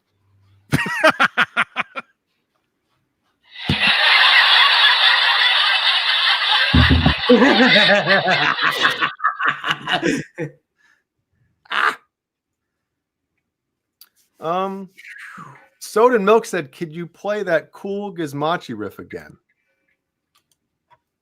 Just one cool riff? No. Which one? Are you talking about the bridge bending riff? Oh, I remember that one. I'm assuming that's what he's talking about, right? So play it. I have to cry. We got Ron Paget wants in. There you go. Janice Lala wants in. There you go. David. Alan Greer. Nah, another one. Ennis? And then someone named Greg. There you go. You guys are all in. Van Halen 78 to 84 Facebook group. Now make me an admin. You got to be active. I'll be active. Boner Jams loves this riff. It goes like this. That's it. That's all it does. So basically, it's. I think that's something like that, right?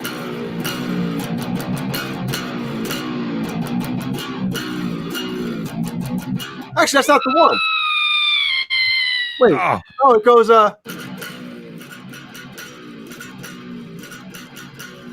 That one.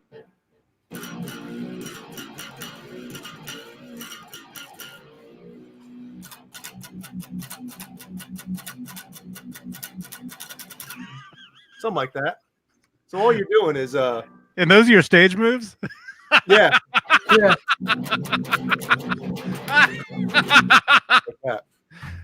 It's like you're running. Yeah. So with a cool with a cool drum beat, which that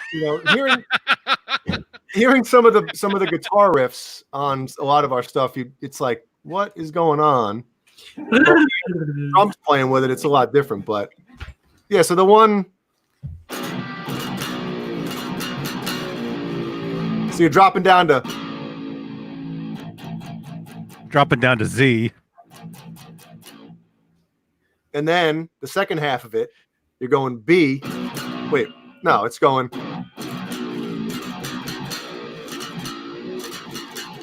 You're just going the opposite way. But it's cool with the didn't do, the drum beat going with it. It's really cool. So if anybody wants to hear that song with that part in it, it is called Wandering Eyes, and the band's name is Gizmachi. And it's about halfway through the song. Mm-hmm. So, and it's on Spotify? Oh yeah. Mm-hmm. Okay. We'll put that in the Discord. Oh crap. Hang on. And there's a music video for it too on YouTube. Oh, The YouTubes. It's on the YouTubes. I got to see that. John Beale, make a note. Put it in the Johnny Bean TV section in the Discord. Yes, Thrash Metal, you are correct. It's the video with me playing on the toilet.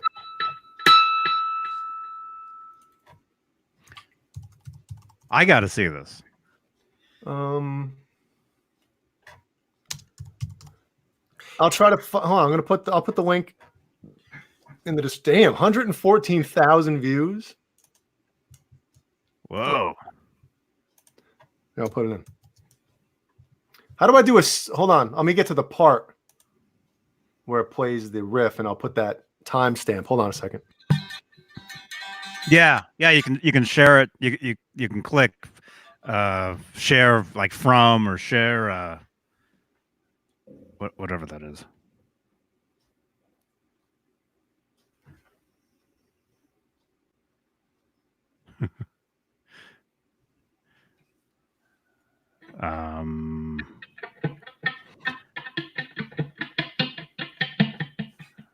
There we go. Oh, I think John Beale did it. I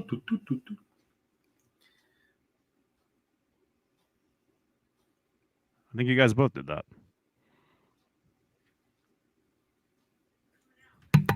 Crap, I just closed the damn chat. Ugh. If you go to whatchamacallit, 3:30 is where that riff starts that I was telling you guys about. 6 Strings and 10 Fingers asks if I'm okay. No, dude. I took Benadryl. No, dude. Strings and 10 fingers. I'm okay. No. I took Benadryl. Oh man. I haven't smiled as much in any of these shows since we started these things. Since I started doing them. Where'd Johnny go? I don't know. I'm here.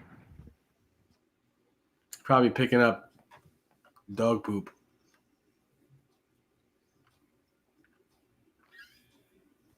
All right. Anything else going on? Okay, bye. Yeah, I don't know why mine. I tried clicking the start at certain time on that video, and it just didn't. Didn't work. So 3:30 is when that goes. Metal Mike says, "What you got there, Dave? A new guitar? No, I got an old guitar, 1962, SG Junior."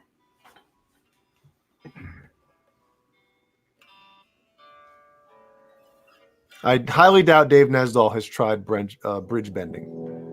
Bridge bending?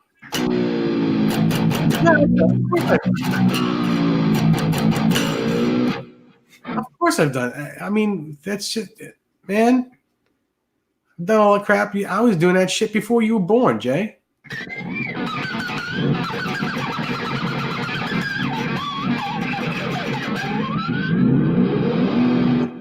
Now your guitar's not in tune. You kidding me?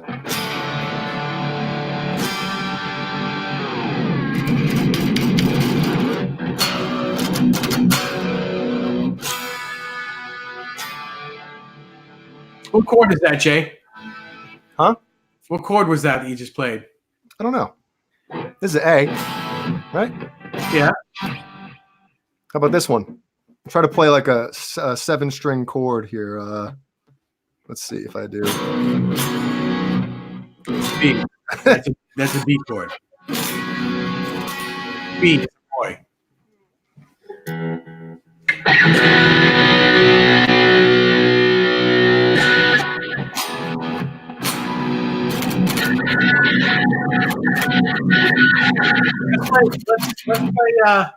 Let's play the metal version of that Hootie and Blowfish song.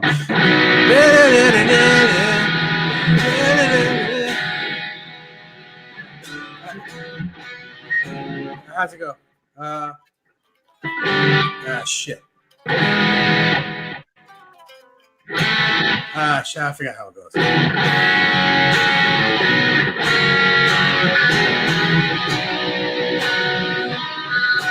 Hold my hand. Hold my hand.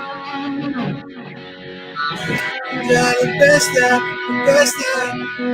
you can. I don't know the words. How do I know? Johnny left. Oh, he did. Yeah. Janice wants to know what string names are on the 7-string guitar. Low B, and then everything else is normal. So just this adds a low B string. Oh, Johnny didn't leave because he's still at the controls. He's not on video.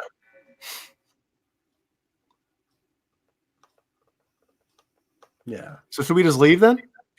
No, I don't think so. I think he's still doing the controls. There might be something wrong over at his place. Maybe, God forbid, but maybe it's something with Howie.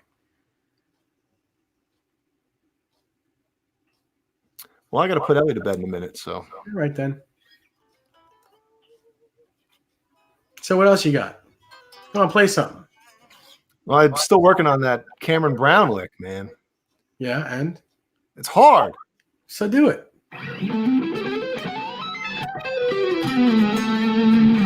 That sounds pretty damn good to me. Yeah, well, you should see how fast he can play it. That's the hardest part right there. It's the sweep. And then the string skip. Not just that. It's the down sweep and then up. So you're going down and up in like one motion. It's really, really hard. And I was like, what the heck, dude? But then, the rest of it looks hard or harder, but it's actually not as hard as that one transition, man. So now I'm getting nervous playing on here. See my feet starting to blush? No, that's just your stupid pink pickups. No, I'm just kidding. I think they look awesome. No, they do look. Everything now looks good on that guitar. And that really tops it off. Yeah, it's hard to see, but yes, it does look good. No, I'm impressed with that guitar, Jay. It looks really good. Action is unbelievable. It might be my Desert Island guitar now. Just the way it sounds. Until you get the other yellow one. Fruitcake Tony says, Jay, what is your attraction to a 7-string? I'll try to make this quick, but in 97, out of my other headphones. What? Nothing. Well, go ahead. I would say the thing that got me wanting a 7-string was Korn. After I heard their first record, I was like, holy crap, that is heavy. And for some stupid reason, I thought that the Universe had a high A string or whatever it would have been. I thought it had an extra high string, not an extra low string. If I would have known that, maybe I would have wanted one earlier. But after hearing that first Korn record and just hearing how evil that sounded, I was like, man, I got to get one of these things. But obviously the Universe was expensive as hell. And so in 97, I went into Alto Music in Middletown. They had a blue. It was the first year they launched the RG 7-string. So it was an RG 7620. And it was hanging on the wall. And I was like, oh my God, there's a 7-string guitar. And I had to have it. And so basically I've been playing 7-string since then. So I was explaining this to Dave a couple months ago. He was like, why don't you get a 6-string, man? You have a couple 7s already. And I just basically what it is to me is like when I play a 7-string, it feels normal to me. When I play a 6-string, it feels small. You know what I mean? It's probably like this is the exact opposite. When somebody who's used to playing a 6-string picks up a 7-string, they're probably like, oh my God, this neck is so wide. What do I do with this extra string? But when I pick up a 6-string, it's like this neck, my hand, in my opinion, it just feels tiny to me. And it feels like I'm missing a string. And I think that's the reason. I've been playing them for so long, and that feels natural.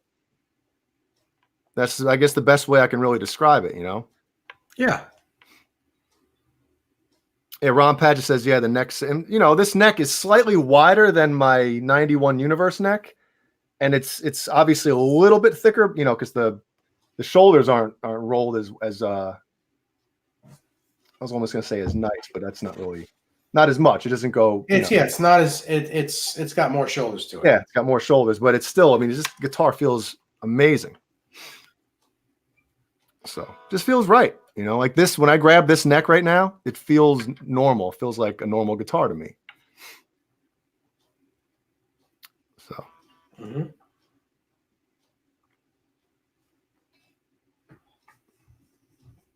Ron Padgett said, I got a 7-string and did like it, but just couldn't get used to it and sold it.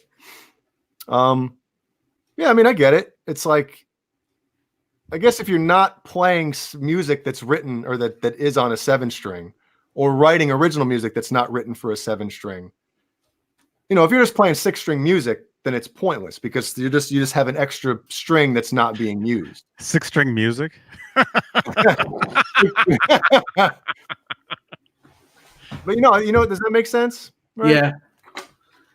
Yeah. Mm-hmm. I like the 6-string music. Uh-huh. Do you guys know about intervals in music? Where you're changing the chord around? Yeah. Where you're going from one chord and you're switching the notes up. Like transposing? No. It's not transposing. It's like there's Ned. Yeah, we had to get rid of that rat. There was going to get another one. There was a total like messed up rat right out that door. Had to get rid of that. Ned is probably pissed off that you threw away his present. Mm-hmm. I'm not I'm eating serious. that. I'm not eating that though. You want a Ricola? Is that the those are the yellow ones. Actually, this one's a red one. This one is the cherry flavored, sugar-free Ricola. Joe Hervey says, Jay, try what I posted. What did you post?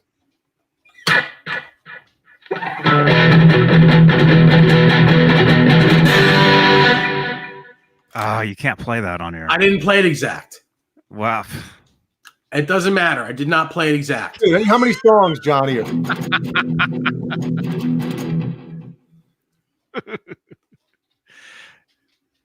Yeah, what's 7-string music? What is that? I don't know. Ned is awesome, Shauna. Ned is the man. The cat man. Catmandu. Hey, does anybody out there have the Viology book? Nope. Is it Videology? I think that's what it is, right? It's Steve Vai's kind of like music theory book. I heard of it. So I was thinking about asking Santa for it, but I don't know. Music theory has always bored me. I literally know like zero. You don't even know a D chord. Videology? No. Damage Incorporated.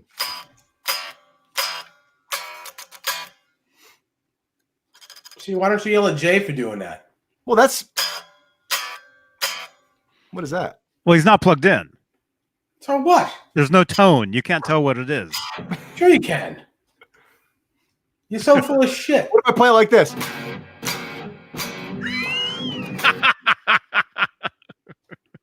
See, thrash metal says it was Barracuda. No, it was Baccaruda. It was almost Barracuda. It wasn't exactly Barracuda because I didn't play one note. Well, you can't play it right? I can play it right.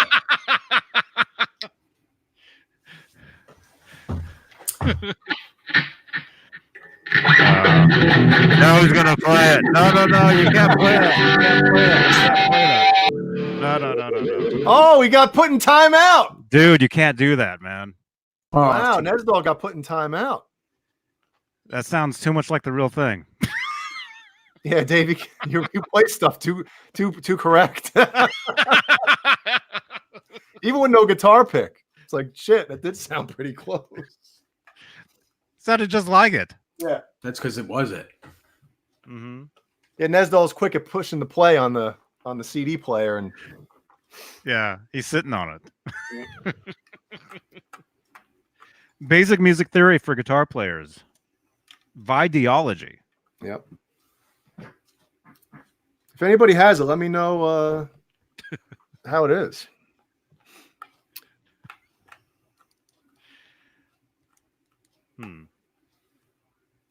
Yeah, let us all know. John B.L. Let us know. Crowbar says if a guitar player has their own style that doesn't sound like anyone else, like Vi, it may be an interesting read, but it may not necessarily be helpful to your own musical growth. Well, for somebody like me who knows virtually absolutely no theory, I would think it would help me understand the guitar a little more, you know? Why don't you just take some lessons? I thought about it. I mean, you're good friends with a lot of fantastic guitar players that really know their stuff. Mm-hmm. Wink, wink. I just get nervous playing in front of people, man. Playing on stage is one thing. Because everything But that's not in front of people. We all know that you haven't played in front of anyone on stage. What? Huh? And so we all know that Jay has not played in front of anyone on stage. It's all a farce. I'm not who I say I am. The circle of fifths, man, that was so complicated for me when I was in music theory class in high school. I've completely failed that. The circle of fifths. Yeah, that you gotta memorize that. What you need to do is, first of all, you need to just know the fretboard. You know what you're playing. You play really well, but you just need to know what you're playing. That's all. You need to know the notes under your fingers. I don't. And you need to know chords. I don't. Well, go buy a Beatles book. I just put stuff together and I'm like, okay, that sounds cool with that. That note sounds cool there. Because I know licks and stuff. So I'll put stuff together and, like I told you guys this before, any kind of solo that I've written for any of our music, every note is planned out. I can't just get on there and like wing it. And Winger. like, I wish I could winger. So, I mean, I guess that helps in the sense of like, I'm not following any guidelines of like, if you think you're playing, okay, this is the key I'm in, and this is the scale that's being played here. So I kind of want to stay in, this realm, or you just kind of have an idea of already where you're going to go. Whereas me, I have no idea where I'm going to go. And I'm like, okay, this note sounds cool after this note. And this kind of lick sounds cool here. And I put things together that way. I mean, I wish I could just show up at NAMM with you cats and just grab a guitar and start jamming, but I can't. Because that's what NAMM is. It's all just jamming. Oh, it's like Guitar Center on a Saturday. It's terrible. On a Saturday, it's like Guitar Center on every Saturday there's ever been. That's what I just said. No, you said a Saturday. And you said it's terrible. Well, in Guitar Center it is. Well, I finally got my pack of strings. I was over there on Thursday. Got my pack of 97-cent Ernie Walls. And yeah, Jay, as far as music theory, you've got your scales and they relate to chords. Mm-hmm. So if you know the chord you're playing, if you know that the notes that are in that, if you know that the scales, those are based on, you can play any one of those notes and be in key. Yeah. Mm-hmm. Soda and Milk asks if Larry Mitchell knows theory. Yes, he does. Mm-hmm. And he gave me shit for not knowing the fretboard. A lot of shit. He's like, Jay, it'll take you 2 weeks, if that. And he's just memorize the notes on the fretboard. And I was like, all right. Started doing it, and I'm like, if you know where you're at, I mean, I don't know. I can't. I mean, it's almost like driving a car and not knowing, which is the gas and which is the brake and which is the steering knob. Mm-hmm. And you're headed towards, who knows what. You know what music theory does to me? It's almost like math class was. But you don't have to know a lot of theory. You don't need to know a lot of theory. You just need to know chords. It is math. Right. Music is math. Music is math. That's all it is. But I mean, you don't need to know. You don't need to go as deep as you think. No, I know that. I started working on like modes and stuff because modes are just different scales and different parts of the fretboard, which I think is cool. But I start working on them and playing licks in certain modes, and then I'm like, okay, I know the sound of that, like what mode it is because by the sound of it, but I can't remember. Like, what I'm saying? It's weird. It's like I'll learn something, and then next thing you know, like I know how to play it, and I don't know what it is, but I know this. It's a weird thing, man. It's like once I start playing guitar, all the learning as far as theory goes out the window because I just want to play. It's just weird, man. Let me give you, for instance, Jay, and I hate to keep on bringing up the D chord and stuff, but what happens if someone wants to hire you to play guitar for on their record, and the song is in the key of D, and they say, "Oh, you got to play your D chord here," and you go, "What? What's that?" You got to know what chords are and where they are. You just got to know them. Well, it's funny you say that. I mean, I'd never be able to be a studio musician. God. No one says you have to be a studio musician, but if someone hires you, say, "Hey, man, I like the way you play. I want you to play on my record, but this is the way the song goes, and this is the key it's in." You're gonna be like, "What?" Well, I would just use my ear, and because I've done that. I've played a few of those soundtracks. It only goes so far. It doesn't really, you can't count on that. But if finally getting good. Do that for a career as far as playing on people's records, of course I would have to know that, but that's not what I'm looking to do. I just basically at this point in my career in my life, I want to play guitar because I enjoy it. You know what I mean? I do want to get better.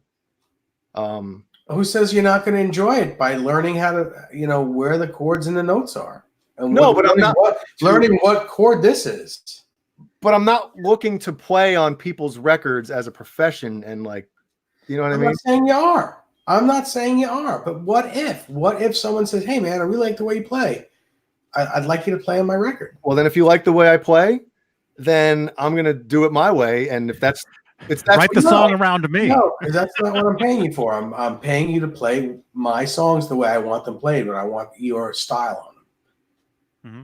I think if they like his style enough, they'll work with him and write around him.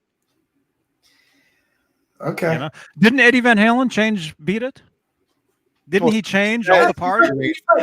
But Johnny, that has nothing. Eddie Van Halen knows what a D chord is. Well, I mean, I do know what a D chord is. I know the basic Come chord. on. When you're talking about like the suspended, the S this and raised, all this crap, I'm like, what? S this and F that. Yeah, that's what I start thinking. The F and G. So, Jay, I'm going to call you out. Play a D chord for me. I'm just going to call you out. Jay, it's on the second fret. Too late. That's not a D. Yeah, there you go. Where else can you play that chord? Where else can you play a D chord? Where else? Where else? Wrong. Oh no, man. Fifth fret, fifth string power chord. How about this one? I know how to play that one. That's a B chord. D. Play it here.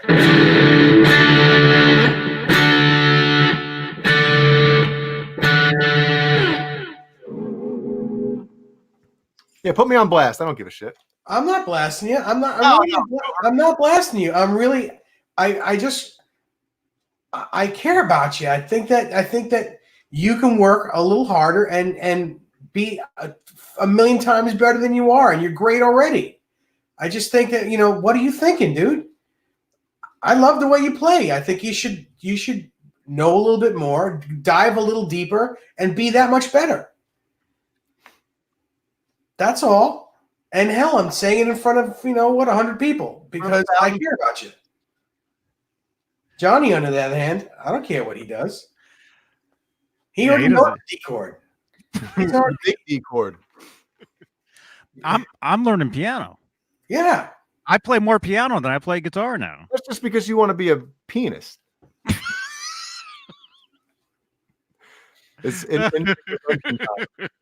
No, listen, I understand it. I mean, I've heard this type of stuff from my father my whole life.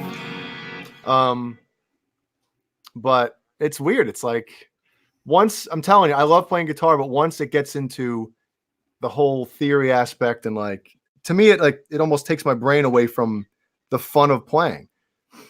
I wish we could go to the Matrix and somebody just upload the information so I have it.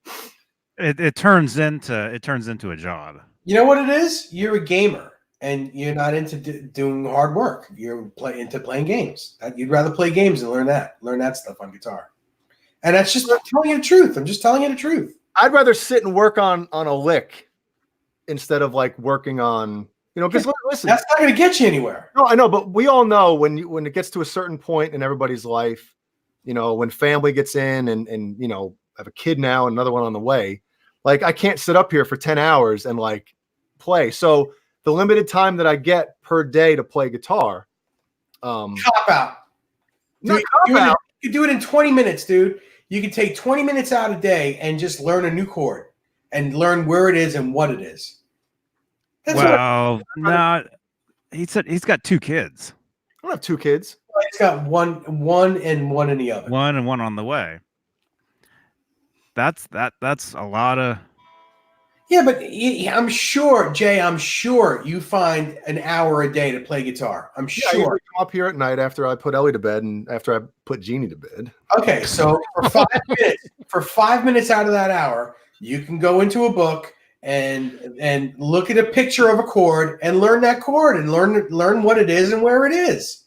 And then for the other 55 minutes, you can learn the licks that you want. It's not that hard, dude. Usually it's the other 55 minutes are spent. Ooh, what's on this website? Well, that's where's the zip button on here? He's touching the other D.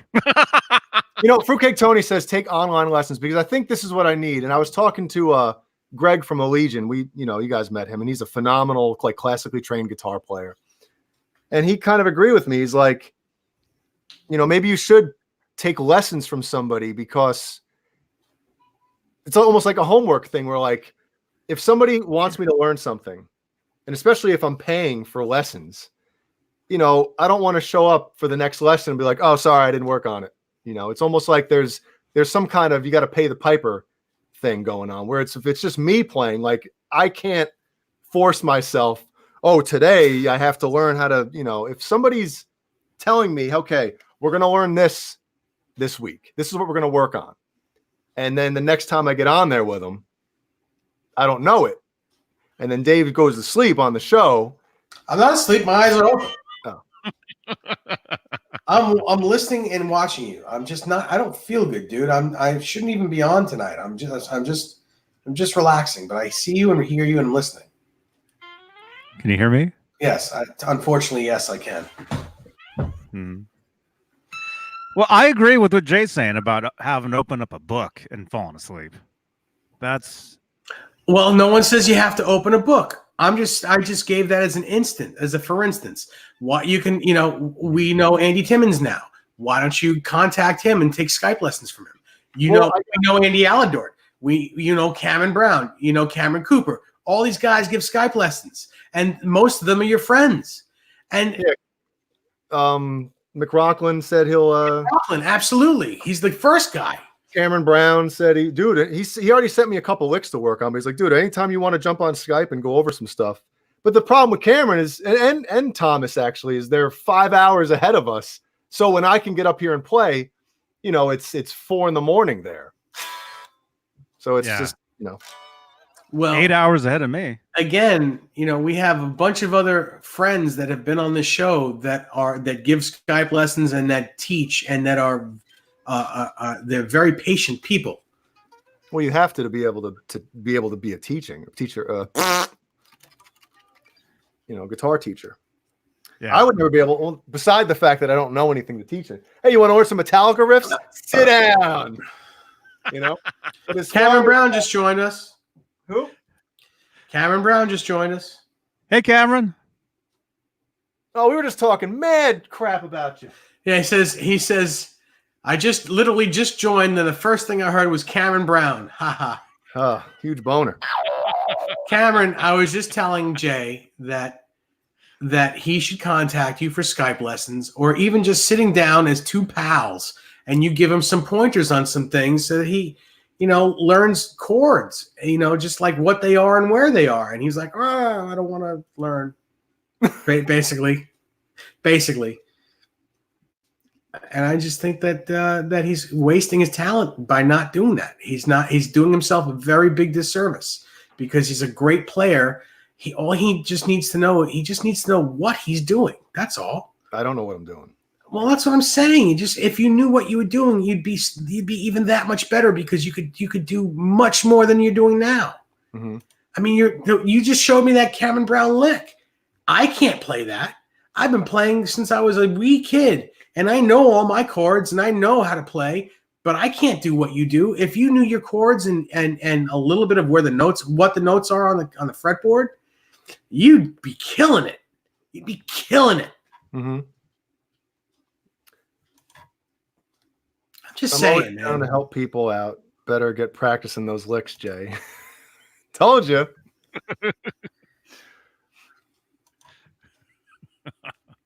You're right. I like this side of Dave Nesdahl, man. Dave, every Friday you should take a Benadryl or two, and then we'll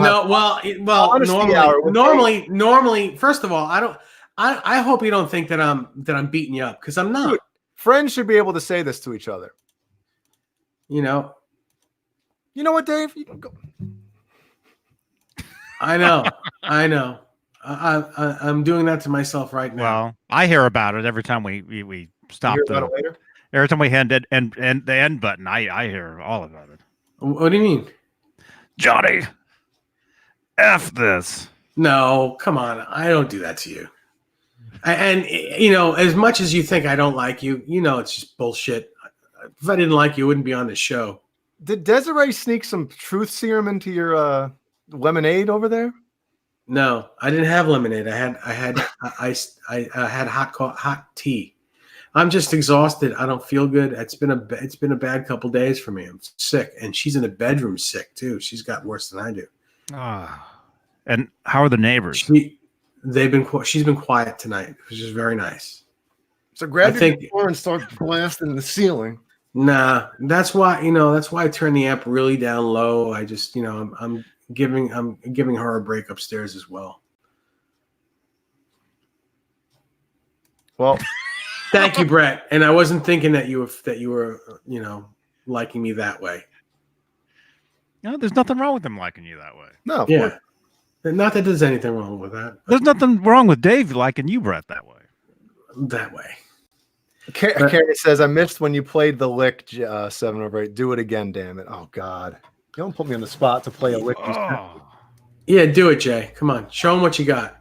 And I want you to name every note as it passes. No chance in hell. No chance. I bet you Cameron Brown can do it.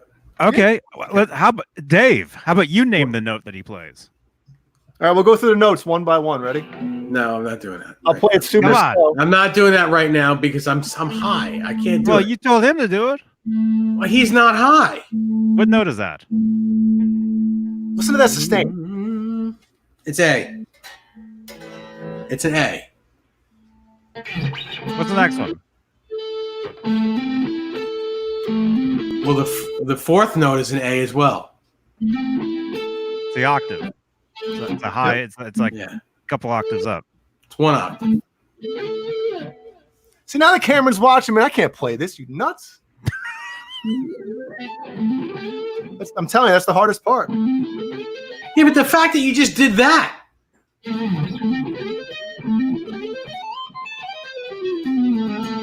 That's amazing.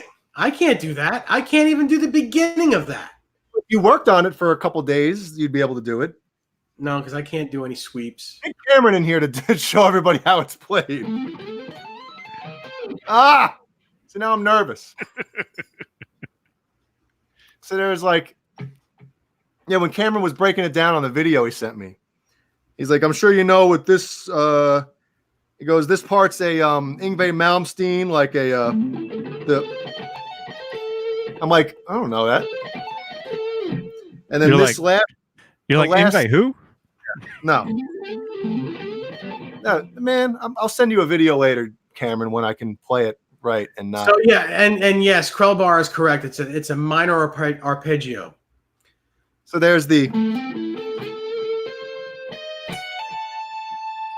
right.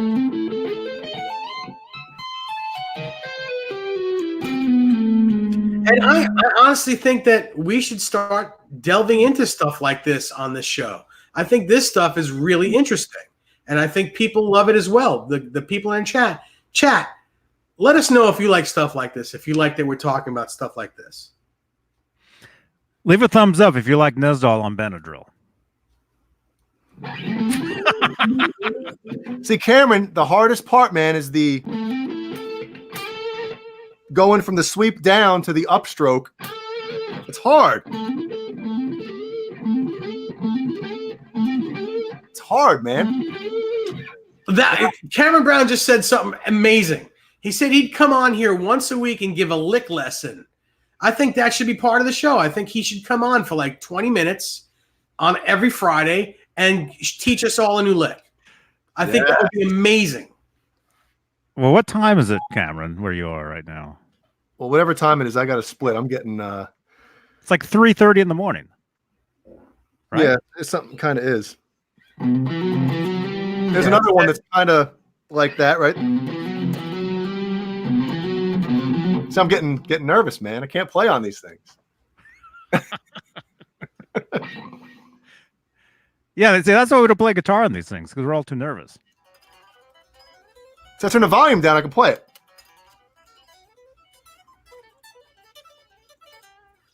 That's amazing. That's crazy good. Yeah, but I don't know what it is. I don't know. Well, that's what you need to learn. See, you turn the volume up, I can't do it. Why don't you just drink a beer and do it? Get yourself a little toasted, and you'll be fine. That might be true. That's tomorrow night. First thing you should do is take that stupid tremolo arm off the guitar.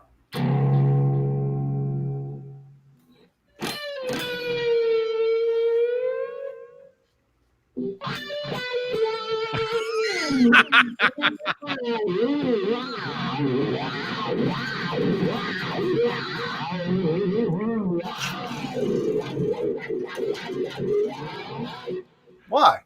So I can't do things like that? Yeah. Play the beginning. The Kitten's Got Claws. What's that? You're a Steve Vai fan. You don't know what that is? No. I don't know how to play it. Really? How's it go?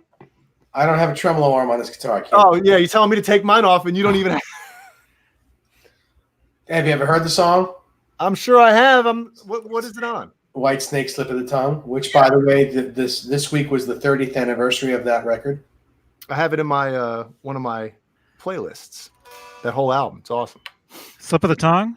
Mhm. I had that CD when it came out. That Me was too. like my top CD at the time. I love that record. I thought it was really cool.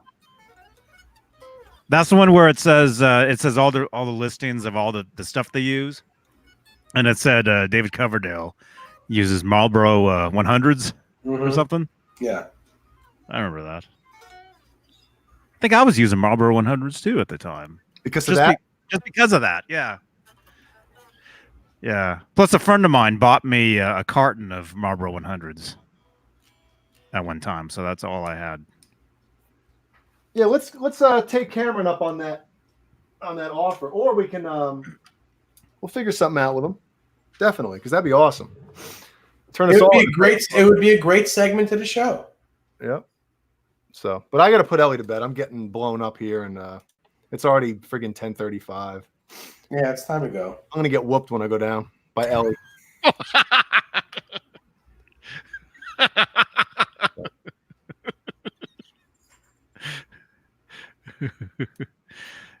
Wow, John Beale unboxing tomorrow night? Sammy Hagar unboxed. Man, Unboxing. unboxed. Which was your favorite song off those? The two new ones on that. Which one did you guys like better? High hopes. Oh, you know what? I Yeah. never heard the record.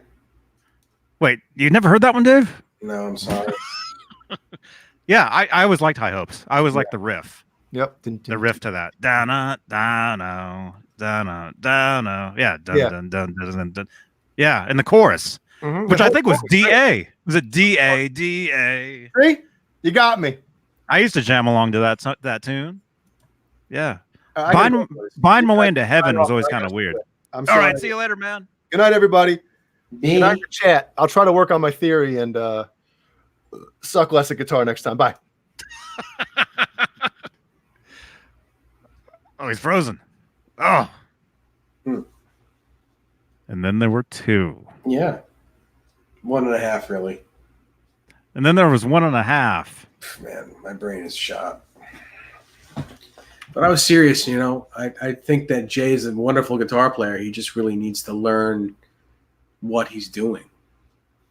He'd be so much better. Well, I think with anything, you know, if you learn, you know, half of what goes on behind the scenes, it can only make things better. Yeah. With everyone. Hey, Michael Smith, how are you? How long you been here? With everything. Michael Smith, hey man.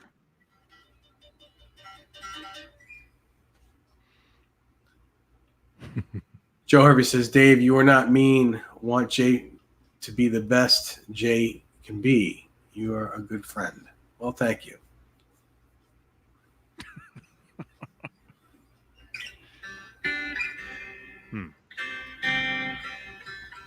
Actually, Krellbar,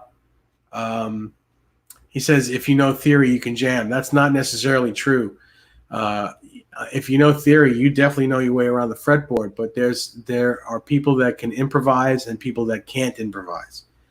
Um, that improvising is an art all to itself, and that's the people that can improvise can jam. If you know theory, you can be a great guitar player, but you can't necessarily just go on a like say a blues jam at the local club and play with other musicians. It's not that easy. To some people it is, but to a lot of people they just can't do that.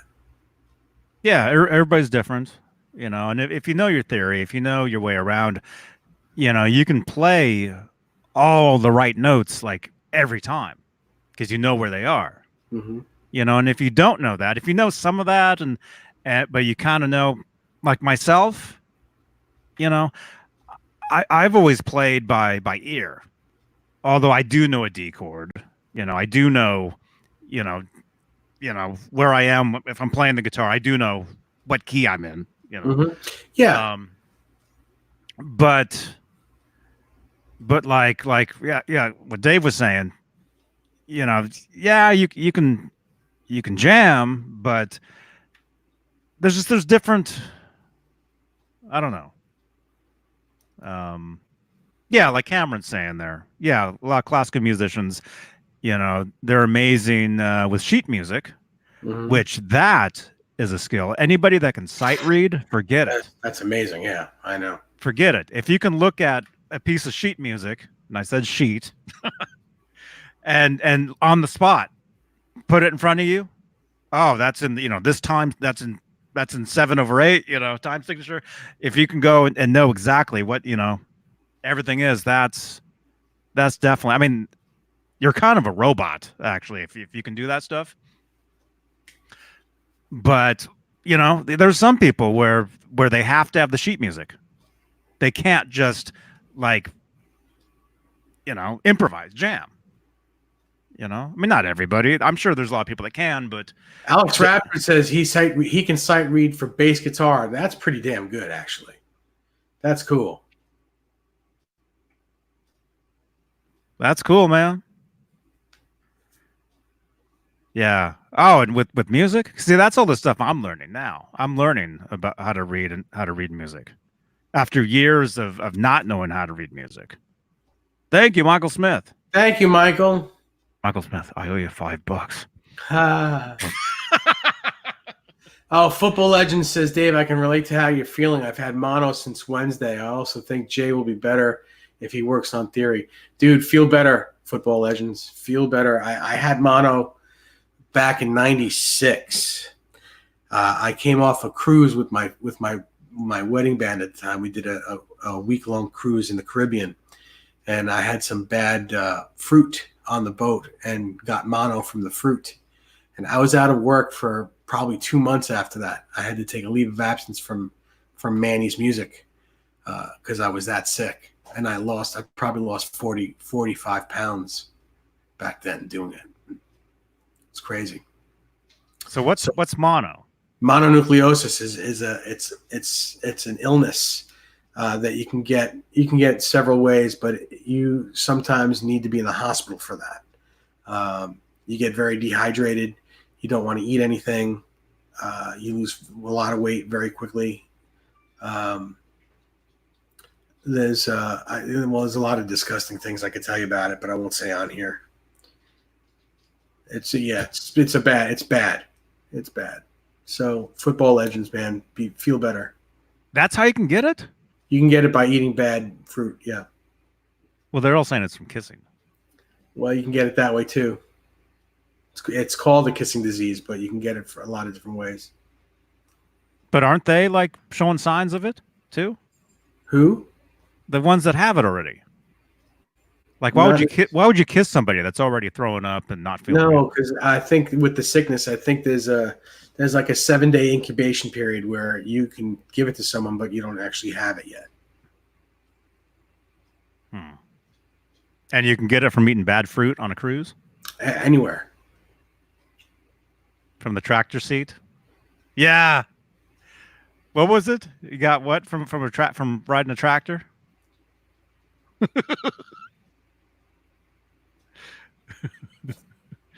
Dave got it from kissing a fruit. Oh, Crawlbar, come on.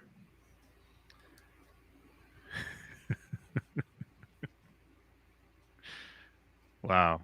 93 watching. How many thumbs up? 74 thumbs ups? Can we get 100 thumbs ups? Come on. I see some new names in here. Yeah. Check GS. Leave a thumbs up. Well, there we go. Check out my website, johnnybean.com. Leave comments down below on playback, and we'll read those comments tomorrow night. And check out my website as well, the guitarwhisperer.guru. Mm-hmm. And what will people find? Well, they'll see a bunch of photos of guitars I've built. If anyone's interested in getting a guitar built, they can leave comments on it. The guitarwhisperer.guru. Can they get mono from that site? No. Only stereo. I always thought mono was you get that and you can only hear like out of one ear, or like one ear, like it turns into like mono where you can't hear like around you. I thought that's what it was. Mm-hmm. I'm not joking either. Mm-hmm. Hey, Sheila.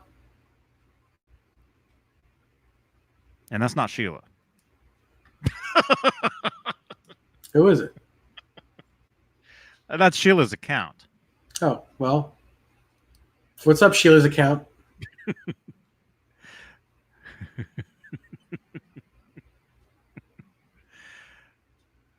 Yeah, see? Hey, remember Brian. that from years ago?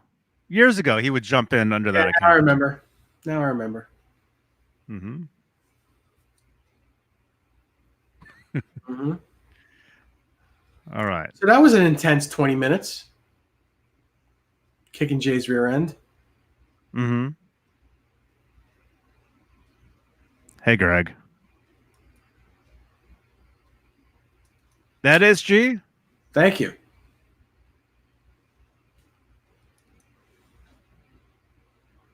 Oh, thanks, Alex. I appreciate it.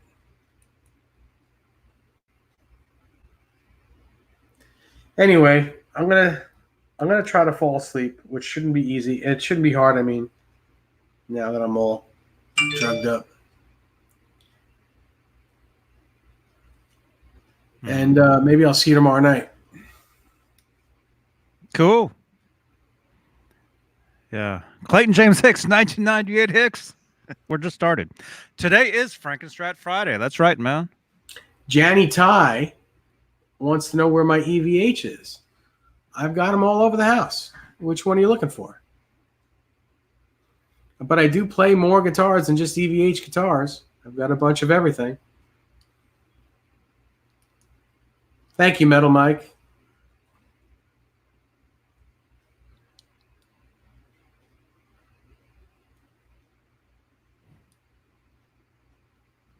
Yes. Frankie Friday. It is Frankie Friday, isn't it? It is. And who's live? Are you staying on? Or are you gonna? I guess I'll hang out with you if you're gonna leave shortly. I'm gonna send everybody over. Who's live right now? I saw Joe Wentz did a premiere. Let me see. If anybody's live. Oh, he is live. It's a premiere though, so it's not really live. Kind of is.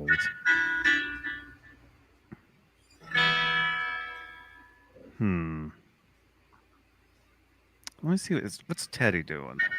Hang on.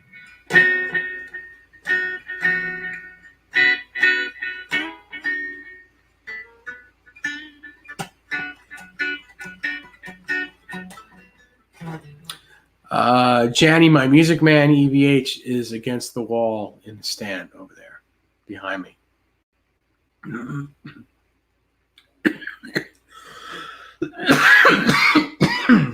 Excuse me. Alex Radford asks if all the photos, all the guitars that I've built. Me and I have a partner that we build these guitars together. So yes, all those guitars are guitars that we have built.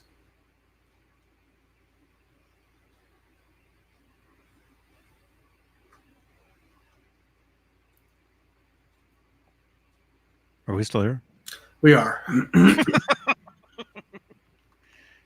All right. I don't see anybody live. Well, oh, it says we're live. You guys want to watch us? Here. How do you do this?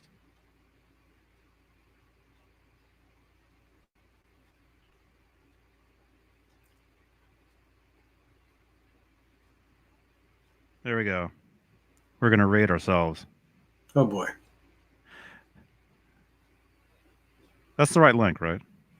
Thanks, Channy. Yeah, it does sound great. The EVH, I mean the Music Man sounds really good. It plays great. Everybody, click on that link and tell them that I sent you. Hey Terry, keep going. Oh boy. There we go. We're rating ourselves. Yeah, I don't see anybody else that's. Well, I mean, Joe Wentz is live, but it's a premiere. What does that even mean? That means it's a live. It's a live pre-recorded video, so it's live. Like it's actually playing. You know what premieres are. Yeah. Like it's actually it's live. It's live, but it is Memorex. It's basically a live Memorex tape. Do you want to see my version of what the hell's his name? Your cat? Of Ned? Ned, yes. You have a Ned? I do have a Ned. Hang on one second. This may be loud, so just forgive me, but hang on.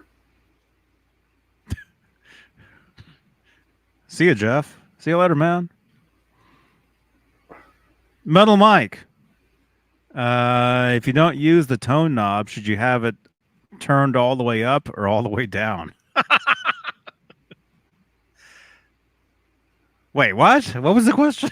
If you don't use, I could say if you don't have a tone knob, should you have it on? If you don't use the tone knob, you want to have it turned all the way up. Because if it's turned all the way down, it'll be on. A tone knob is like the opposite of a volume knob, but kind of the same. That's him right there.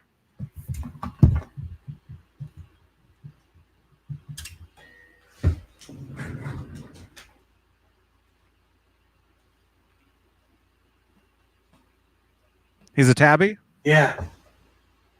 His name is Sammy. Big boy. Oh, I thought that was Gary. No.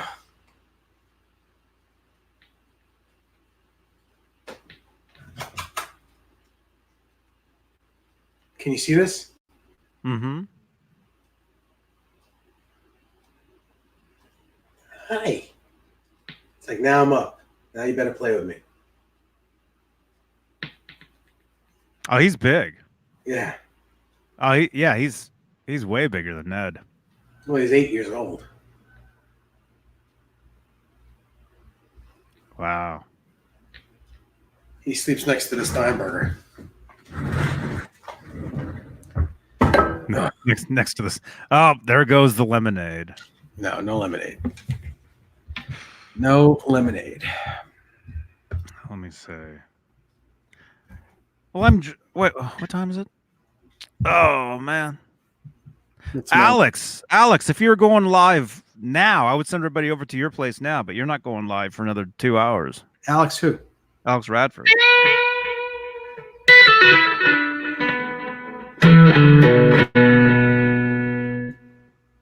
Let me see what's going on over at Joe Wentz. He's probably jamming out.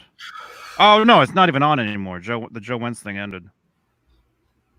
Greg Grimm asks, "What do I like about that SG 50s neck profile on that?" No, it came out in 1961. The SGs. It's a thin neck profile. They're just something cool about them. You know, they're a little bit thinner sounding than a conventional Les Paul. The notes sound more. Like sometimes on a Les Paul, notes can sound flubby, and on an SG like this, Flubby. flubby sometimes. What's a flubby sounded note? It's just they sound like tubby, like little fat, that maybe sometimes too fat. On this, it's big sounding, but it comes to a point. Like every note sounds. You hear every note. It's I don't know how to explain it. It's just You can hear the notes in between the flub.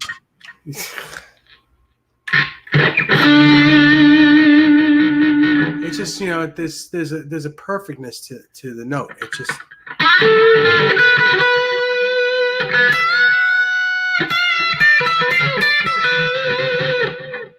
there's just something to it. It's a very cool guitar. Is it like a guitar that I'd play as a main guitar? I'm not sure, because I think my main guitar needs to have a Floyd Rose on it. But I love playing these guitars. I think they're great. I would play that as a main guitar. I was just going to ask you, have you ever played an SG before? Mm-hmm. And do you like them? Yes, I do. Yeah. Yeah, serious question, because I've had SGs before, and I didn't like them, but I have grown to like them. It's just they're very hard to play standing up because they tend to be neck heavy. They go down like this. You need to wear a strap that's not going to move on your shoulder so that the guitar stays up, because again, the body's so lightweight and the neck tends to dip a bit. But sitting down, or if you have the right strap on your guitar, it's fine. You can't really wear a nylon strap because it'll just go whoop. No. And if you bend down to look down at your pedal board, you can bend yourself sharp. Oh yeah, absolutely. Because there's very little bit holding this neck onto this body. Mm-hmm.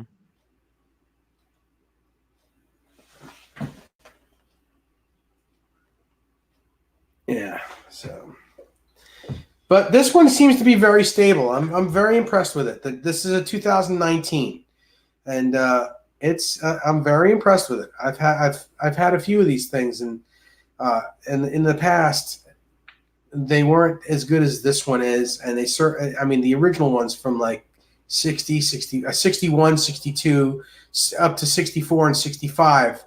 Those guitars are great. I've never played a bad one, but this guitar happens to be really good. That's cool. Yeah. Man. Yeah, I'm not seeing anybody live. But I'll send you guys over to this video. This is a video I did a couple days ago, playing a Les Paul special, and apparently it had the wrong tag was in there.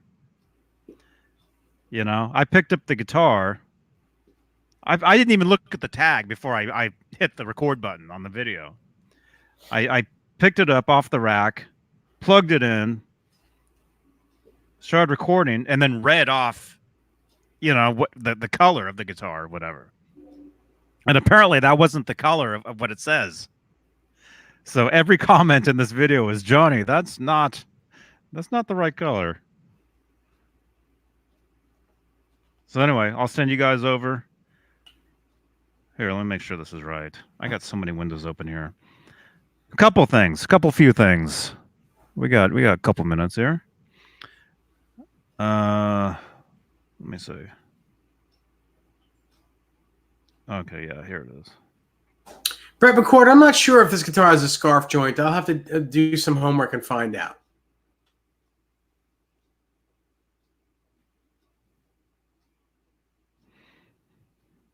Okay, everybody, check out this video.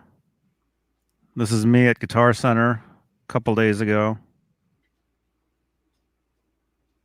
Check that out. Leave a thumbs up on that video and this video. How many do we have on this video?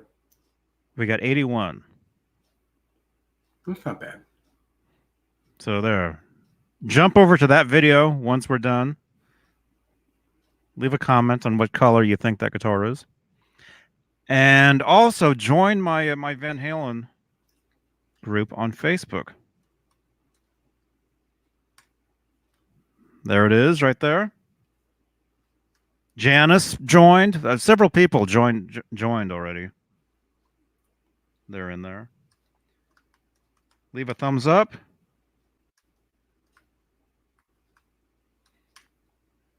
Let's see. It's 8 o'clock here. I think the Tone King is going live in an hour. So if you jump in to watch the Tone King, tell him Nesdol and I said hello. Mm-hmm. Riley Morgan says, "How do I make my neck look dirty? Play it." I'm not going to. I have. I mean, it's not just as easy as telling you what to do, because I have a specific way I do it. It's a trade secret, and I'm not willing to give that out. I'm sorry. You've given it out before. Yeah, no, I do it a different way nowadays. Is it on your website? No. All right. All right. Where are we? We got 45 seconds left. Any last words?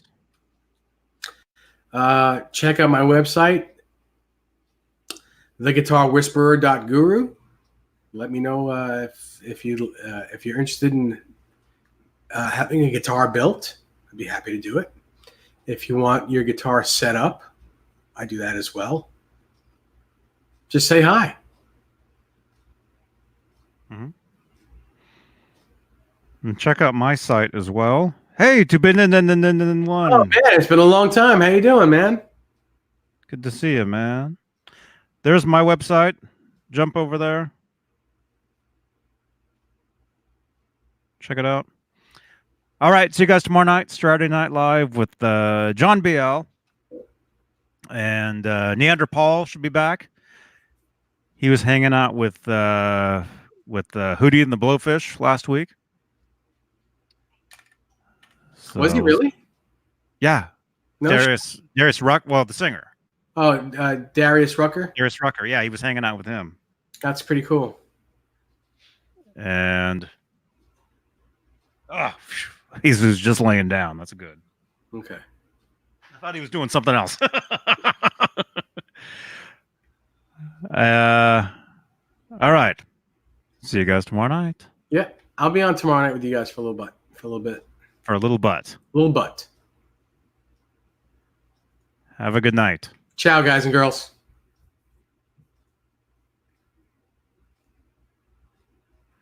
Oh, I gotta pay for that feature. Not that one. It won't let me.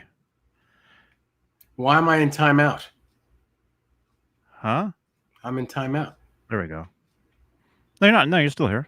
Oh. See you guys tomorrow night. Joe Hervey, come on. JohnnyMean.tv. Good night.